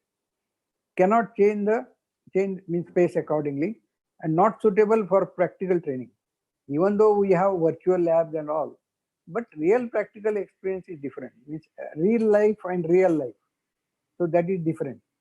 So similarly, virtual life and actual वास्तव आणि आभास याच्यामध्ये जो फरक आहे तो याच्यामध्ये आहे. त्यामुळे practical training unless you do on your own it's of no use. तर त्याचा म्हणजे तुम्हाला जर नसेल तसं, आता आजकाल मेडिकलमध्ये सुद्धा अनेक आता हे निघालेले आहेत की व्हिडिओद्वारे ते टीचिंग करतात माणसाचे पार्ट्स, बॉडी वगैरे वगैरे. पण प्रत्यक्ष बॉडी पाहणं आणि हँडल करणं याच्यामध्ये खूप फरक आहे. The kind of experience which you get over there is far more different than what you get through the videos or the virtual kind of thing. So that is there. Then challenges, what are the challenges before teacher? As I have said, will have to face criticism from parents and public at large. This has happened in Delhi, that when the school online education started, the parents started observing the lessons. And there they found that there are many mistakes which are committed by the teacher. Pronunciation is not proper, spelling mistakes are there are conceptual errors, and then the criticism has started. So teacher has to be very careful about it, all these things. Then quality of online lessons, we have to be very careful about it, that what quality we give to the student. Language, depth, accuracy, body language, pronunciation, that is what I have said right now. Copyright issue is there. Means in online, some teachers, what will they will just fetch the material, download the material and show it to the student. So they are not doing any effort. But is there a copyright associated with that? We have to worry about it. Second thing, if you have produced a good material, then you should have your own copyright also, because we should also not lose whatever efforts you have made. And that is very important. So this will be online, will be a hybrid kind of teaching. Classroom teaching methods need to be evolved. So we have to evolve the classroom teaching, as I said, that we have to have more experience and skill development. What are the opportunities? Best in the world can be made available, as I have said. Time is saved and can be used for advantageously. Like in online, you can pass on a lot of information in short time. That doesn't happen in the classroom. So one classroom lecture and online lecture you can compare. So one online lecture can be equivalent to 5 classroom lectures. So time of 4 classroom lectures is saved. Now what you will do with that time? That we'll have to think. That is the biggest challenge. That how do we utilize that time for the training, practical training of the students, or for the work experience, or for project, and that kind of thing. So we'll have to devise those methods. Then opportunity for teachers to get exposed globally. Say teacher has a chance now. If you are good, nowadays suppose you are in Lonar, you are teaching, doing a very good job, but nobody knows about it. You do not get your credit for that. Now you have an opportunity that if you put your video, it will be observed all over the world. And if you are really good, you will get back you will get credit for that. Now what are the challenges? How to attract students to the college? As I have said, that if students think that there is no need to go to college, I can do everything online, then that will be a great problem for the institution. Next slide. And to evolve and adopt new teaching, say new teaching learning method. That is a biggest challenge, and that is challenge for teachers, that is challenge for the management, that is challenge for the students, and that is challenge for the parents. So all these things which these challenges we'll have to look at. Next slide.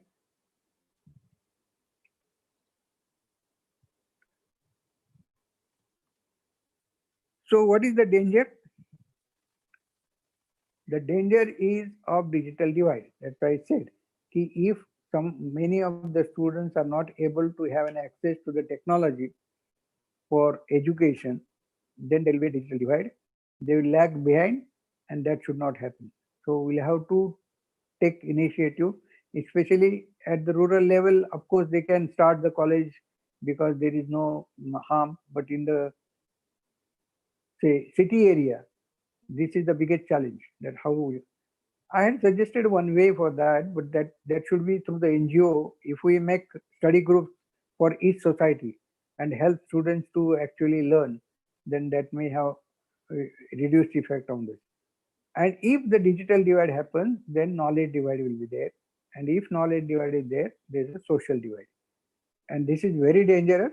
So we have to face this challenge and find out the ways that how to cope up with this situation. Now examination pattern, as I have said, that we have to change not only written examination, but we have oral, report and thesis writing, open book test. That is very important actually, because with open book test, we can give say question paper to the students at home and collect it afterwards, doesn't matter. But it is very challenging, that you to set up the questions based for the open book test, the most difficult thing. No teacher will be interested in this, but that will be a very helpful way of assessing the students. Home assignments, practical projects, seminar, research paper. Suppose a subject, the student comes out with a research paper on the topics which are there in that subject, then we should be able to evaluate that student on the basis of that. But we have to have flexibility for that, because our systems are very rigid. And if we do not have flexibility, then this will not happen.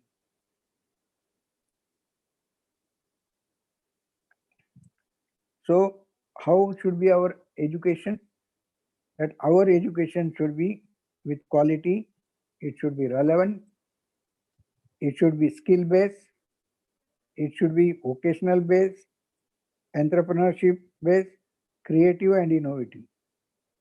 And we have to get away with education which is only informative, irrelevant, without skill, through rote learning, unemployable, and without capacity building.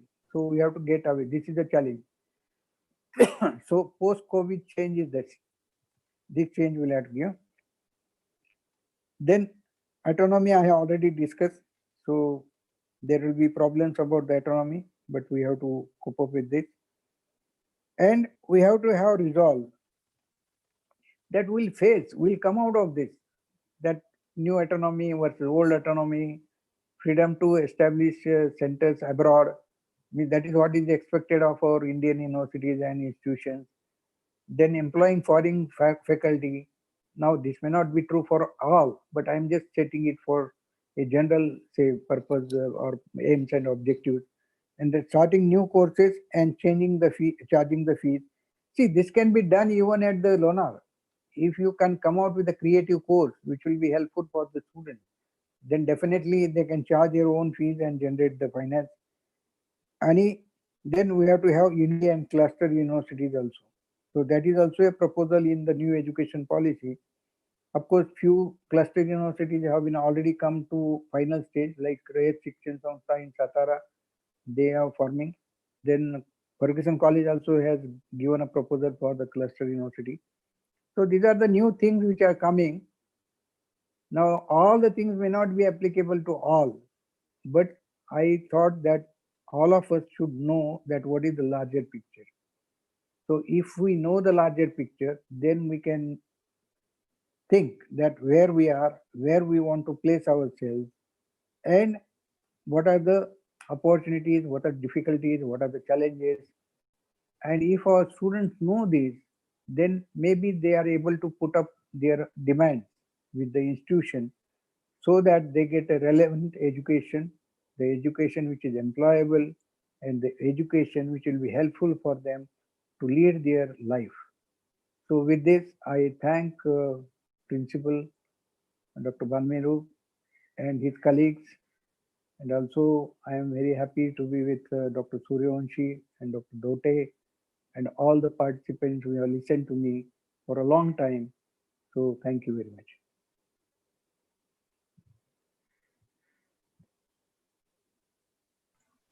हाँ बीसे sir बीसे hello hello बीसे sir sir फार चांगलं झालं session sir. आहेत का अजून online आहेत? आहेत आहेत हो, हो. आहेत ऑनलाईन आहेत सर. बरोबर. ते थांबतील शेवटपर्यंत थांबतील सर. थोडासा क्वेश्चन आवर आपण यांच्या नंतर घेऊ. हो हो हो. हा सर. हा बीसे सर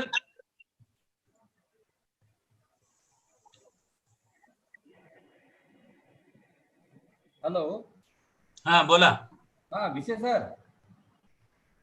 हॅलो बीसे sir.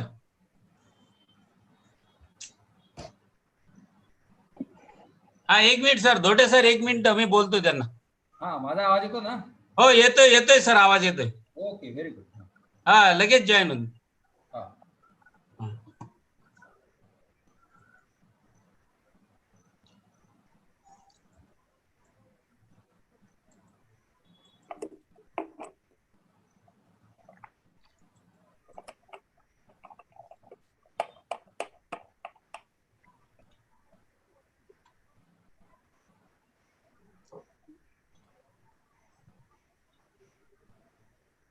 Is there one more session? Oh yes yes yes. It is of half an hour again. Okay. एक minute sir. Within a very short period we will start it. Please wait for a few minutes only.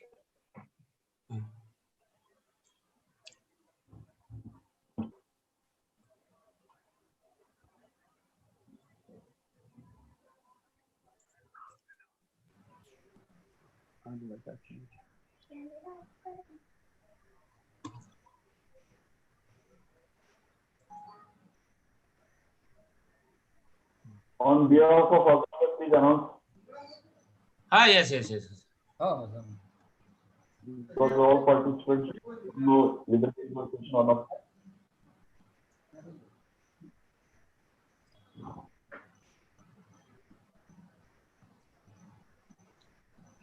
Hello.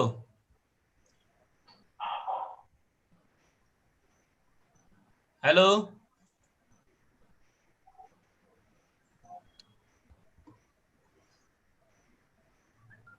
Principal sir, this is not audible, I think.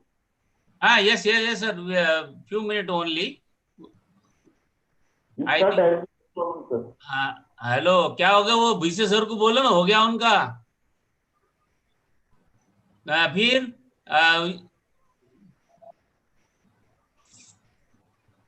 ते Dhote sir join झाले. तर अगोदर करून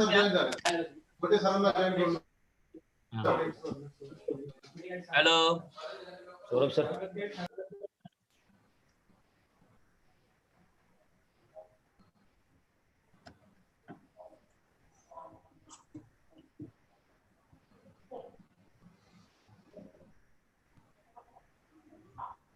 hello. Manveer sir. हा हा. चालू करा ना, काय करा अडचण. हो हो हो हो हो सर, मी त्यांना तेच त्याचं मला वाटतं प्रॉब्लेम थोडासा आहे कशाचं तरी, तर तेच त्यांना सांगितलं एकाच मिनिटात ते सॉल्व्ह होईल. Sorry sir, sorry to all participant. हा. मेन जो आपला होस्ट पीसी जो आहे त्याला प्रोव्हाइड असणारा नेटची कनेक्टिव्हिटी जरा गेली, ते 1 मिनिट सॉल्व्ह होती. एकच मिनिट लाईट सर गेल्यामुळे चालू झालं. करा ना, तुम्ही इंट्रोडक्शन करायला लावा सर. दोन्ही आहेत, त्यांना काय प्रॉब्लेम नाही. बरोबर ना डॉक्टर सर? Hello. हा बोला बोला. Because of network issue, main host PC is off. Sorry to that.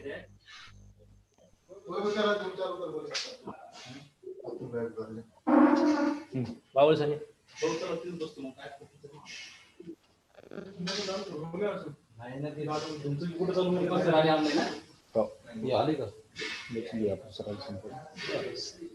आता स्क्रीन प्रिंट काय नाही आता. जाऊ द्या ना, तुम्ही तसंच करा sir. Hello. Good afternoon, all participants. After a valuable speech by Honorable Dr. Pandit Vidyasagar sir, we will move towards our second resource person, Honorable Dr. Deepak Dhote sir. He is Senate member and ex-MC member, Sant Gadge Baba Amravati University, Amravati, and presently is principal, Brijlal Biyani Science College, Amravati. First of all, I request Professor Kamlakar Wawal sir to firstly introduce our today's second resource person, Honorable Dr. Deepak Dhote. Dhote sir.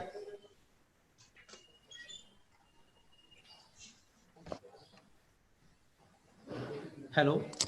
हा येते आवाज येता. Good afternoon to one and all present here. It's my privilege to introduce guest of honor of the day. People who feels good about themselves to great work and create great things. One such a person with us, that is Dr. Deepak S. Dhote sir, Principal, Brijlal Biyani Science College, Amravati. Sir completed his PhD in microprocessor biomedical electronics. He is a great academician having 26 years of teaching experience. He has 12 years of research experience. 9 students awarded PhD under the guidance of Dr. Deepak Dhote sir. 2 students submitted their thesis and 4 students are working for PhD. Sir having 43 number of publications listed in international database, 2 impact factor H03 and citation index 36. He is involved in deep research. Due to this, he is published 1 patent on his name. Sir completed 1 major and 1 minor research project. He has organized more than 14 national, international conferences and seminars. Sir is conducted 20 workshops on PBAS API system. Sir having huge experience of working on university authorities. In this, he was Dean of Science Faculty, Member of Management Council, Chairman Board of Studies, Member Senate and Academic Council, important authorities of affiliating university, working as a consultant for industries, social organization on academic issues. He was president of Amravati University Electronic Teacher Association. Thank you so much. Such a great personality today is with us. Thank you, sir. Thank you so much. Thank you, our sir.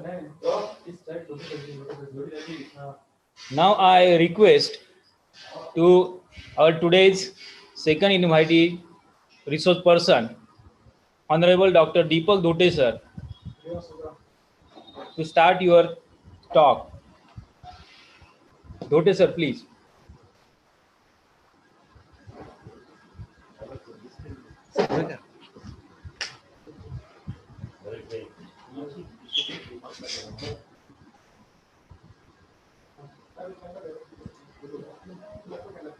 हाँ sir. Am I audible? Yes, yes sir, yes. You have Yes, sir. make me Please start. host because some persons are waiting on my screen also for admitting. Okay.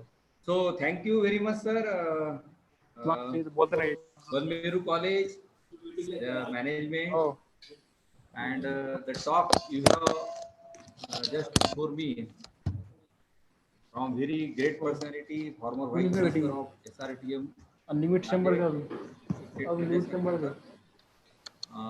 Dr. Prakash Banmeru, my friend, all the faculty members and convener of this National Conference on Challenges in Higher Education due to COVID, and all dear colleagues from higher education specially who have joined today this national conference on this specific issue. Now, dear friends, I am going to deliver a very short talk on the topic challenges, strategies and solution on conduct of examinations in view of COVID-19 pandemic. Now, dear friends, you know, all the sectors have been disturbed by this international pandemic, that is COVID-19 coronavirus. And this is the right time that the organizers has taken initiative to organize this conference for discussing the various issues that have impact due to this COVID-19. Now, it may be a business, it may be education. So every sector of the world, and specifically as we are Indians, India has been disturbed in this pandemic. Now, since I am an academician and belong to higher education system, I thought that I should share my views on this, how we can accept the challenges as far as the examinations conduction is considered under this COVID-19. Now, my content of my topic, my lecture, we will see that is one of the objective. We have to see the solutions on conduct of examinations. What are the challenges before us? What is current scenario? What strategies we can adopt, and what solutions we do have for this particular issue based on or due to this impact of COVID. And then we will summarize this, and then we will see some questions. Now, objectives. Objectives is we have to sustain after this impact of the COVID-19, and how we can make our education system again a running one. Continue weekend education system, that we have to see. Now, the whole world, including India, is passing through unprecedented difficult times due to the outbreak of COVID-19 pandemic. As all universities and colleges are closed due to national lockdown, the teaching, learning process and research activities have been collapsed. You know all these things. The schedule of terminal semester examinations has also got disturbed. Everybody has experienced this. In such scenario, it is joint responsibility of we, all the stakeholders, to manage multiple key issues relating to academic activities in the institutions. So we are the person who has to take care of all the academic activities, how we can manage during this COVID-19. It is crucial to follow measures taken by the government to contain the spread of COVID-19. We are observing the moment the lockdown has been lifted, we are seeing the scenario that the number of cases are increasing. Everybody afraid that I may be get caught by the coronavirus. So how I can go in a crowd? How I can go in an institute? How I can teach to students? How I can mix in a gathering? These are the different questions in everybody's mind, and that are the right questions. So it is very crucial to follow. It is also important to continue the educational process, making effective use of technology and other available options. So, as there is a pandemic, we should not stop for our work. We should be connected with our students, and we should try to continue our education system, maybe by adopting some technology and maybe by searching for some solutions which we are going to suggest in this talk. So that is our principal responsibility. Everybody's responsibility uh, belong to higher education system. Now, what are the challenges before us? Challenge is future may have many uncertainties, but difficult times demand quick, appropriate decisions. Uncertainties are there. We are seeing that first the government has announced, or some universities have announced the academic calendar in 8 June. Later, they have again changed since due to the declaration of lockdown up to 15 June in some universities. And yesterday only, what I come to know, the University Nanded, to which Dr. Vidyasagar belongs, they have again extended the academic calendar up to 22nd. So these are all the uncertainties going on. Nobody is sure that when I have to go on the campus or when I have to start the teaching work or when I have to interact with the students. So these uncertainties, though they are there, but in these difficult times, being an academician, this demands a quick, appropriate decision. We have to take the appropriate decision. We have to find the solutions. We have to get connected with the student again and again. So that is very important. We must be optimistic that we can reinvent work again and engage the students in effective and constructive ways. Now, it is well said that an optimist always accepts challenges as an opportunity. So we should look toward this as an opportunity. Just yesterday, I was there in the discussion panel with Vidyasagar sir. We were discussing on the online education. I could not get connected properly yesterday, therefore I could not put my views there. Everybody is getting my voice? Yes, sir. Let me have the feedback because I am continuously speaking. So we should be optimistic. We should accept this challenge as an opportunity. Every teacher, every academician, every stakeholder of the higher education system. That what I want to communicate you on this juncture. Now next, facilitating the students to participate in further admission placement process, research and training process. So these all activities have almost stopped. So it is our responsibility to facilitate the student, to adopt the technology for that, to get the connected with the student, and to guide them, to counsel them, how the further admissions will take place, how the placement process will be there, what will be the scenario regarding the employment, how we can go for the research and training, etc. That is our responsibility. Charting out a plan for next academic session. Now, every university in the state of Maharashtra, or we can say in the India, they do not have a perfect or sure academic calendar right now with them. That when we have to start our academic session. It is already by UGC committee declared that the session will be start from 1st August or 1st September. There is a news today from Madhya Pradesh that the Rani Durgavati University Jabalpur has cancelled the examination that we are starting from. That was going to start from that 1st July. They have cancelled that examination. So these are all the uncertainties. We have to think on this and we have to go ahead.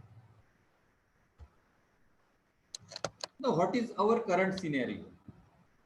In what system we were going since long for 20-25 years? That is the monotonous system. What is our mode of teaching learning process? we have just adopted the offline classroom teaching lecture method that we were continuing since so many years for the education. This is the current situation also for the teaching learning process. Academic calendar. Academic calendar, whatever academic calendar university gives to the colleges, that we follow. So university makes some changes that we follow. So like that we go. We don't have any autonomy colleges. If the college is autonomous, then there is no problem. They can make their own academic calendar. But as far as the affiliating colleges is concerned, because most of the colleges are affiliated ones, they have to follow the academic calendar given by the university.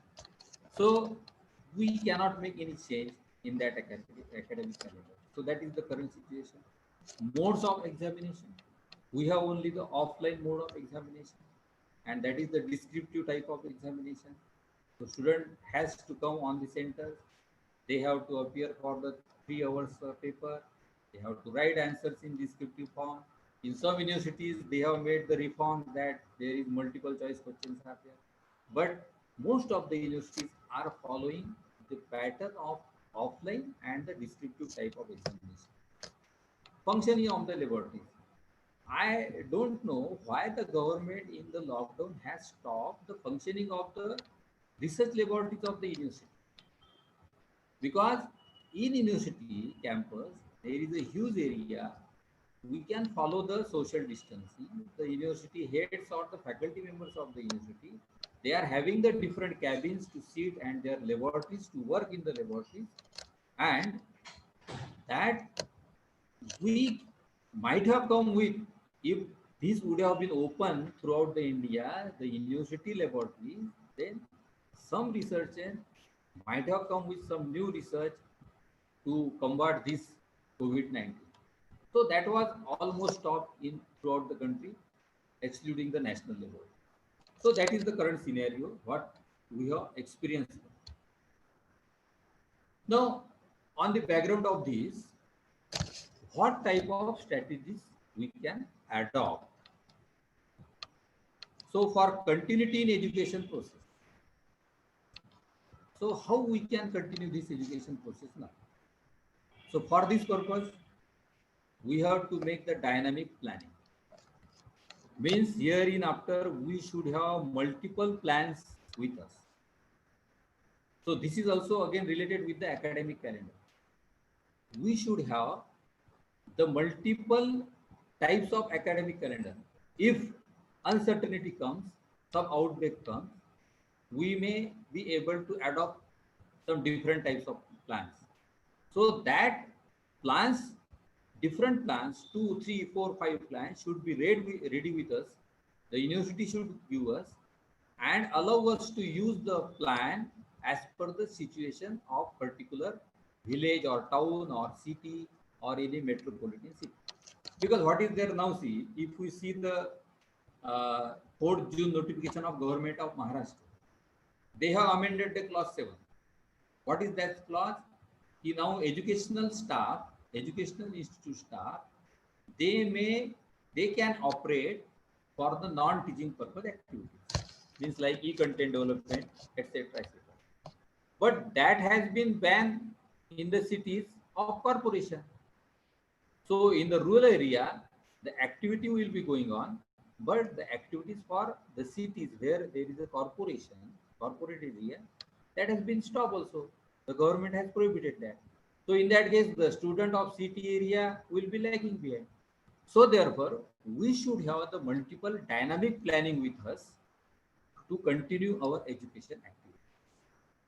For example, we may have the academic session starting from 1st July for some colleges and teaching day starting from 1st August. From some other colleges that may be different. So multiple plans we have to plan for the academic calendar. Then secondly, we have to adapt the hybrid model for teaching learning process.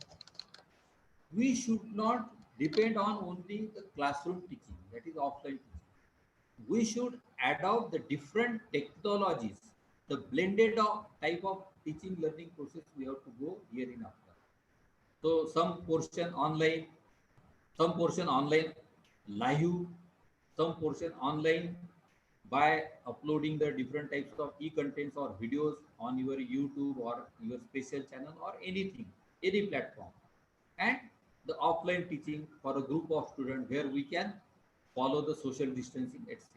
So that we can do. Means we should have the hybrid model of teaching learning process here in after optimum utilization of time.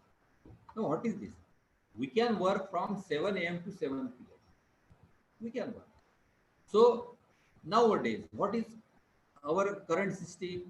That you come on 11 a.m., stay for 5 hours on the campus, and after finishing your work, you go to the home. So that is our routine process. But what I feel that what strategy we should adopt looking to this pandemic, that we should try to, the institute should try to utilize the maximum time, optimum time of the day. So how we can utilize that time? Suppose I am a teacher of electronics.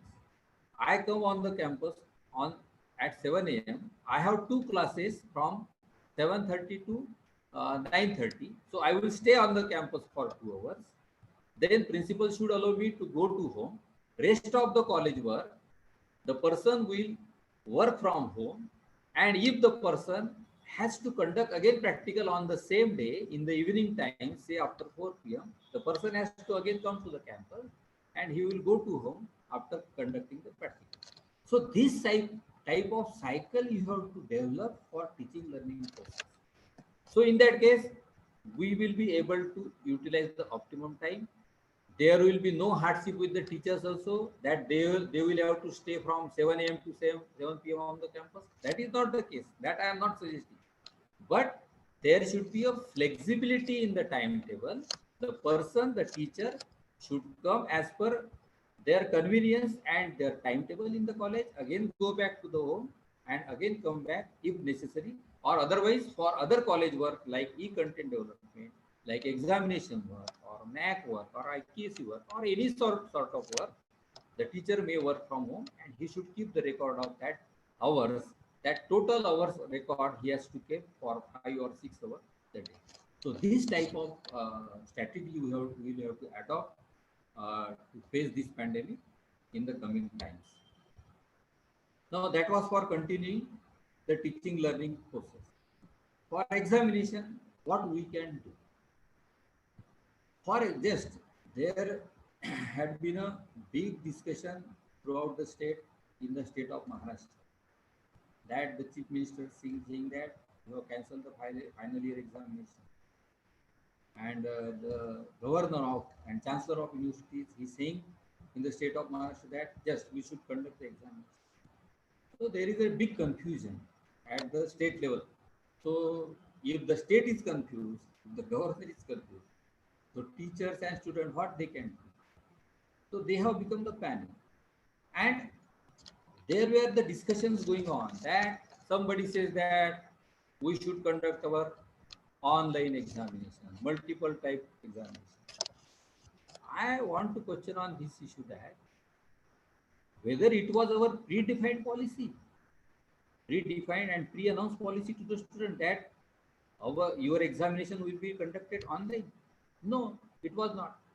If it was not your predefined, pre-announced policy that how your examinations were conducted, how now we can compare to student to go for examination online, we should not.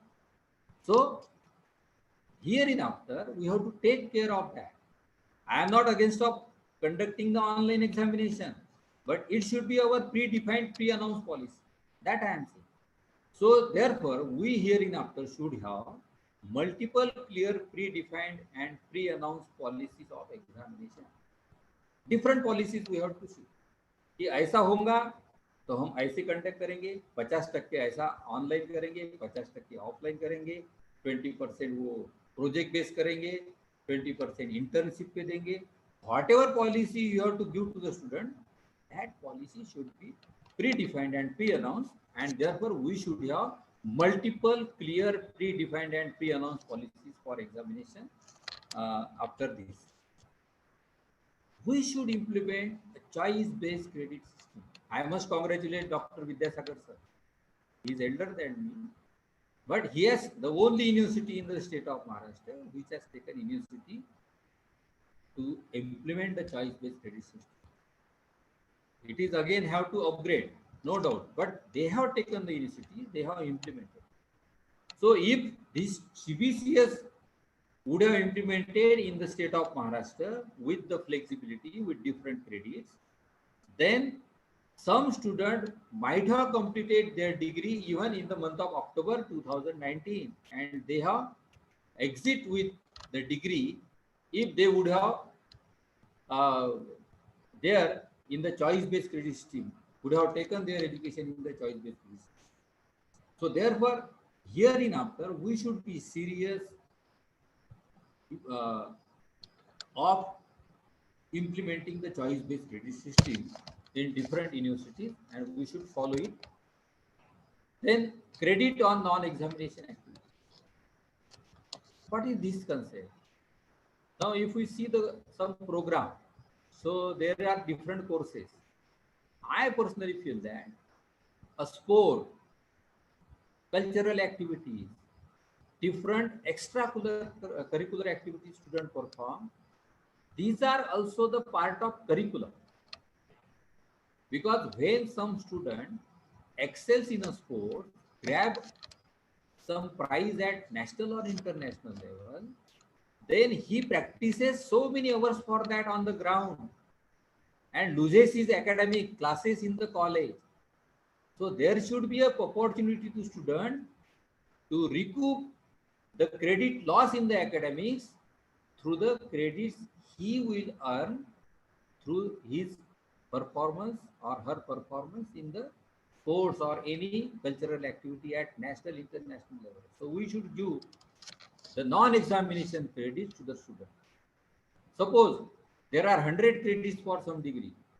So we must compel to student to complete 80% of the core credits from different courses through teaching learning examination process, and rest of the 20% credits some students which are giving best performance in the sports and any different activities should be allowed to gain credits through that activities which will be called as non-examination credits.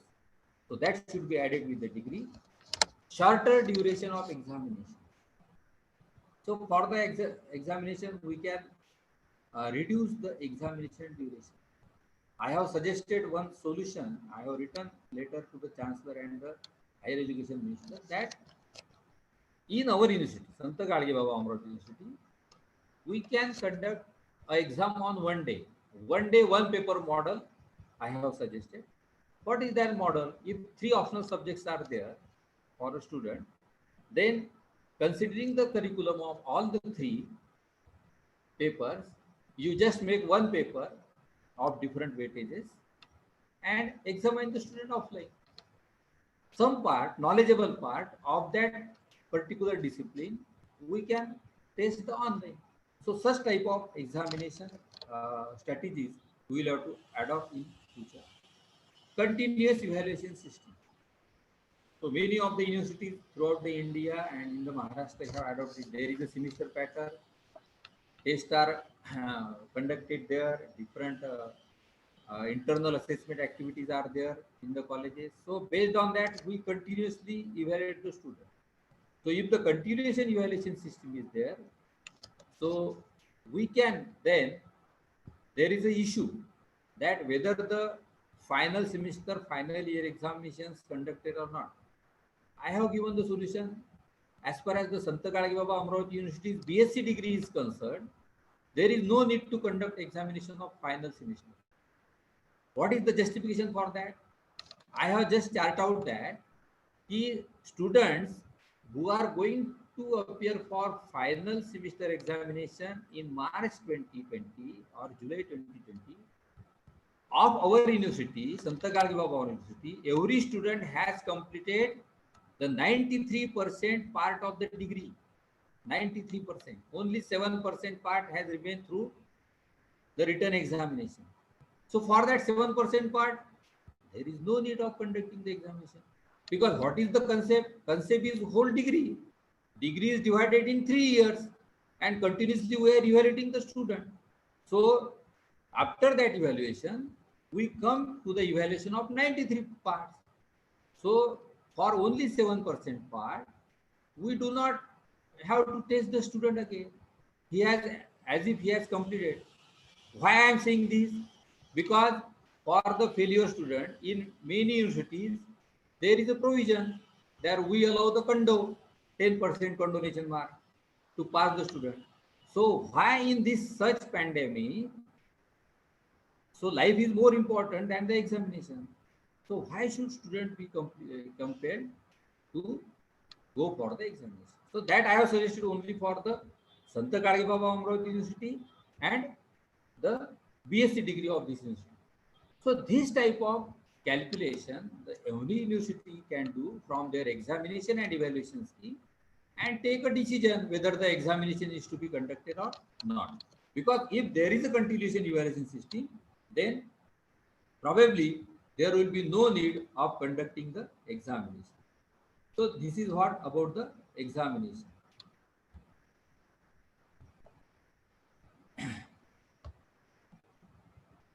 So this is already declared carry forward, less number of students to be on campus, one day one paper examination model, marks on performance history without examination, that we have already discussed. So these are the some solutions what I have suggested to this talk. So during this entire talk, we have seen what are the challenges before us, how we can overcome that challenges, as an taking these challenges as an opportunity, and what different strategies, whatever I feel that I have put before you to this lecture for the continuing the teaching learning process as well as the examination process. So with this, I conclude my talk, and if anybody is having some questions, that are most welcome. Thank you. Thanks to all.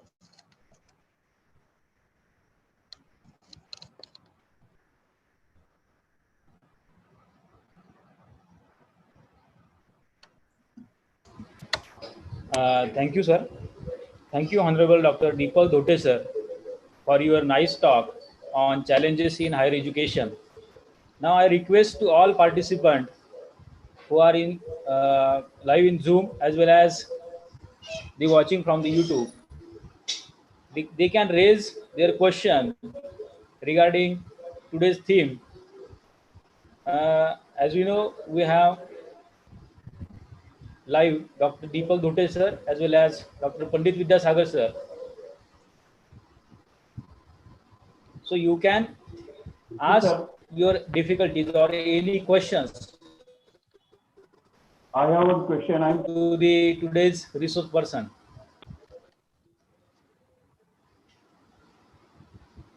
Hello. Hello, Bola. Yes, sir. I have a question. Shege from Latur. In this pandemic, my question to Vidyasagar sir and Dhote sir. In this pandemic, one nation, one portal is useful for us.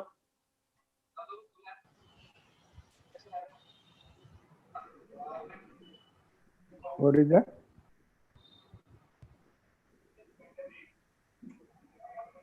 What is that? One nation, one portal. आवाज नहीं येते. One nation. What is the?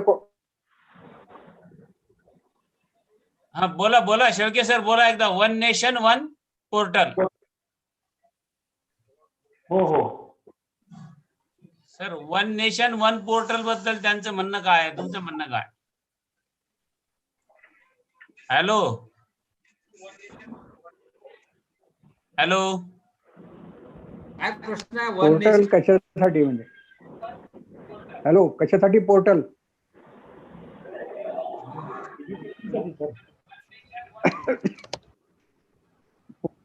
नाही, portal कशासाठी? Admission साठी, नोकरीसाठी? आता विचार असा आहे की आगामी काळामध्ये जसं की पूर्वीच्या लेक्चरमध्ये सूर्यवंशी सर म्हणाले, सर म्हणाले की आपल्याला आता सध्या नेटवर्किंगच्या इन्फ्रास्ट्रक्चर संदर्भामध्ये फार मोठी अडचण आहे, पण ते सरकार एका अर्ध्या तासामध्ये रात्री इन्फ्रास्ट्रक्चरची अडचण आपली दूर होऊ शकते.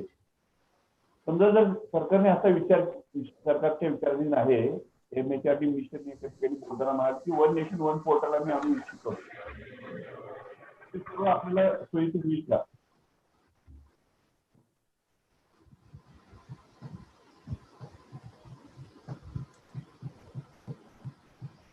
एक कॉमन फॅसिलिटी म्हणून कसं काय म्हणे तो? अच्छा अच्छा. हा भिसे सर, नाही तर तुम्ही स्वतः प्रश्न त्यांच्याकडून घ्या आणि नंतर सरांना विचारा. Hello Bhise sir. Sir chat करायला लावा ना प्रश्न, चॅट. हा चॅट करायला लावा प्रश्न, तो तुम्ही हे करा आणि विचारा. हा. Yes, sir. Again, I request all participants, you can put your question in chat box, so we can ask directly to the resource person. You can also raise your question in YouTube chat box.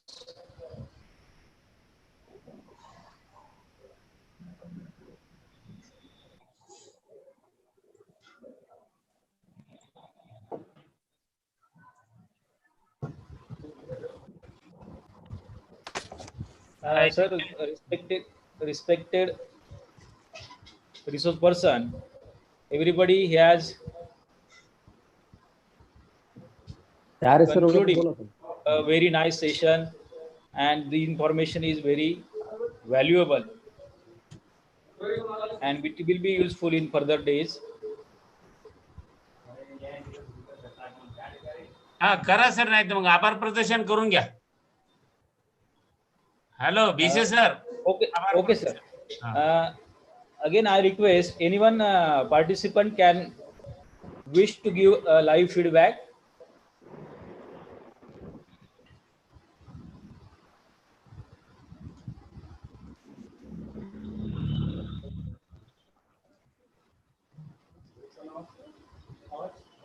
I again request all participants, can you anyone wish to give your live feedback?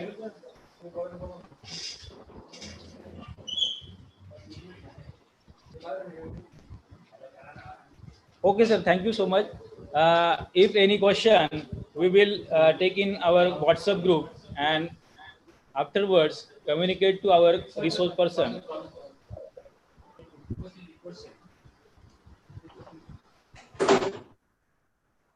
So shall I give live feedback?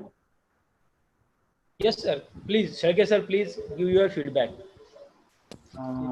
First of all, thanks to Principal Prakash sir, Vijay sir, for organizing such a wonderful webinar. And in first lecture, Dinesh Suryavanshi sir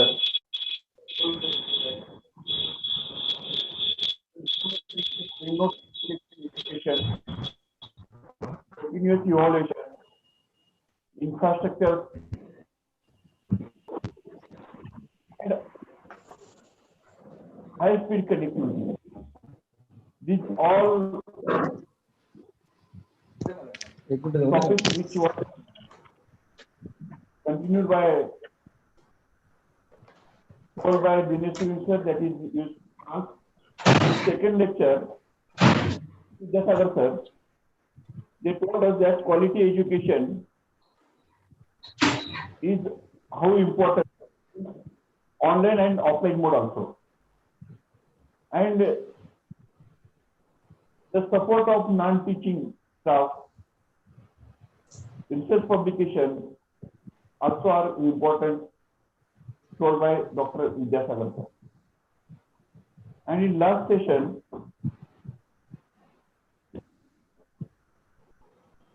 Jyote sir told the online education, online examination. All the information given by Jyote sir, Pandit Vidyasagar sir and Suryavanshi sir is useful for us in our future in next academic year. Thanks to all. Yes, thank you, sir. Thank you, Shalke sir. Definitely, in future we will go through online or some kind offline. Today's resource person, they have give their valuable talk on the actual challenges due to COVID-19 impact. Question.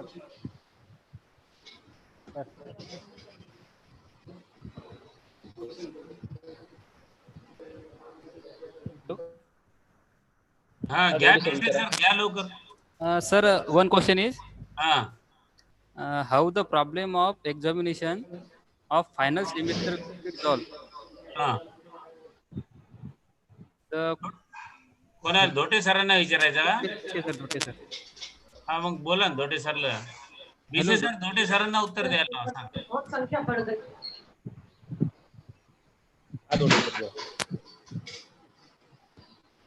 Hello, Dhote sir. बहुत problems हुए अभी इस दौरान. आपको जब से टाटा की हा बोला बोला भिसे सर धोटे सर आलेले आहेत बोला. Okay sir. हा Dhote sir. Sir, question from Professor Suresh Gator sir. हा बोला बोला. How the problem of examination of final semester will be resolved? Dhote sir अंतिम वर्षाच्या मुलांच्या परीक्षेचा प्रश्न कशा प्रकारे सॉल्व करता येईल.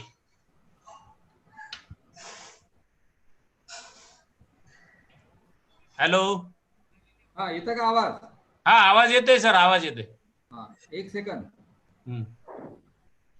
त्यांचं म्हणणं आहे कशा प्रकारे सॉल्व होईल तो प्रश्न. हा मी सांगितलं ऑलरेडी हा की मराठीत बोलू की काय इंग्लिश मध्ये. English or Hindi? What I told that every university should examine their teaching and examination schemes. Just I have given the example of Sant Gadge Baba Amravati University BSc degree, that due to the continuous evaluation system, if we consider that the practicals are conducted of final semester and the internal assessment is over, then what I calculated from examination scheme, the 93% evaluation of the student is over. Therefore, for remaining 7% for theory part of the final semester, there is no need to conduct the examination. I give one example of board. What SSG board has done, they have cancelled the geography paper of 40 marks. How they are going to allot the marks? Because one of the 60 mark part, that is of history paper, is examined, and total of 650 marks, the 94% examination was over. So government has rightly thought that there is no need to conduct the examination of 6% part, that is the geography paper, throughout the state. So if they have conducted on that date, there might have the increase of coronavirus case, and child and kids might have caught with the coronavirus. They have taken the care. So for that, a small part of the degree, say 7%, there is no need to take effort that conduct the examination, make the preparation of examination, call the student on the center, make their crowd, or it is very difficult to maintain the social distancing in all that. So like this, I have given one example of every degree program of every university. That particular university experts can examine how much part of that examination is conducted till the final semester, and if the non-examination part is up to, I can say, 10%, then there is no need to conduct the examination. Yeah. already given to government, and nothing is academic dilution is there, because for a very small part it is very dangerous to call in a such pandemic situation to students on campus for examination and put their lives in danger. So that is my solution. Okay, sir. Thank you so much. Definitely, our all student participants will benefited for your valuable suggestion regarding examination, because of every student has confused about their exam. Uh,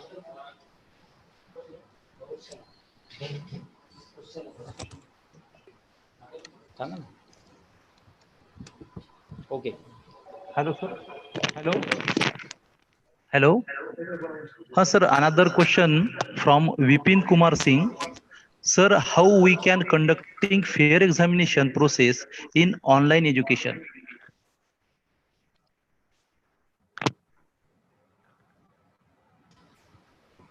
Hello. Ah, may I Sir, answer this? yes, sir. What I told in my talk, that what type of examination you want to conduct for student, that should be your predefined and pre-announced policy. For this batch, it was not our predefined or pre-announced policies that we are going to conduct the online examinations. The students knows only that they have to face for offline theoretical descriptive type of examination. So we cannot change that mode now of the examination for this batch. We can adopt in the future for coming batches. What I have suggested, the hybrid model of teaching learning process and multiple plans of the examination process. So it may be for future, but for this batch, first year, second year final of 1920, we cannot make compulsory to students to go for the online examination. Okay, sir. Thank you. Thank you, sir. Thank you so much. Before concluding today's webinar, I would like to say extremely sorry to all the participants, because of, in meanwhile, due to internet connectivity and other technical problems, our webinar will be disturbed. And so once again, sorry for that. End of the session, end part of the session. First of all, I am thankful to all the respected resource person who giving valuable talk and suggestions, as well as they giving a flexible time for their talk on challenges in higher education due to impact of COVID-19. In this, I am thankful to Honorable Dr. Dinesh Suryavanshi sir for inaugurate our webinar and give a valuable keynote speech. Also, I am thankful to Honorable Dr. Pandit Vidyasagar sir for giving his valuable talk. I am also thankful to our second resource person, Honorable Dr. Deepak Dhote sir, for giving his talk regarding the challenges and the solutions which are developed by the impact of COVID-19. Every resource person who have talked on the challenges born due to COVID-19 and how to sustain the teaching learning, as well as examination and other education related issues, which are the ways to facilitate the education system. So I'm very much thankful to all the resource person. I'm also thankful to Honorable Dr. Santosh Barmeru sir, Secretary Amrut Seva Bhavi Sanstha Parbani, for continuous encouragement. I am thankful to all the participants who are participated in today's webinar from different part of our nation and becoming a true online national webinar. I am also thankful to our principal, Dr. Prakash Banmeru sir, to organize and give support to organize this online national webinar. I am also thankful to our technical team, Mr. Rameshwar Devde, Professor Saurabh Gaikwad sir, Professor, and all supporting teaching and non-teaching staff our college.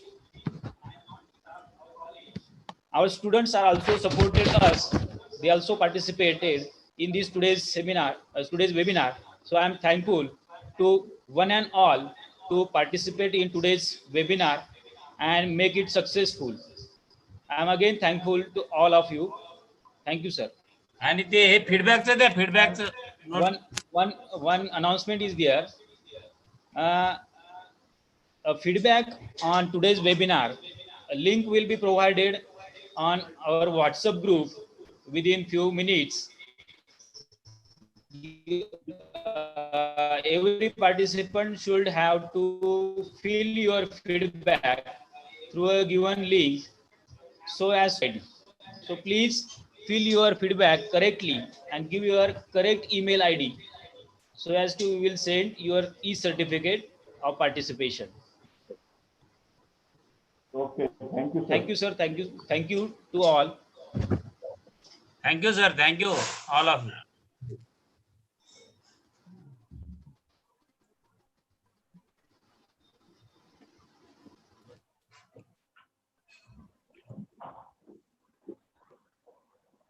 ठीक आहे Bhise sir. हो sir. बस सर्वांनी केल्यानंतर आता तुम्ही and केलं.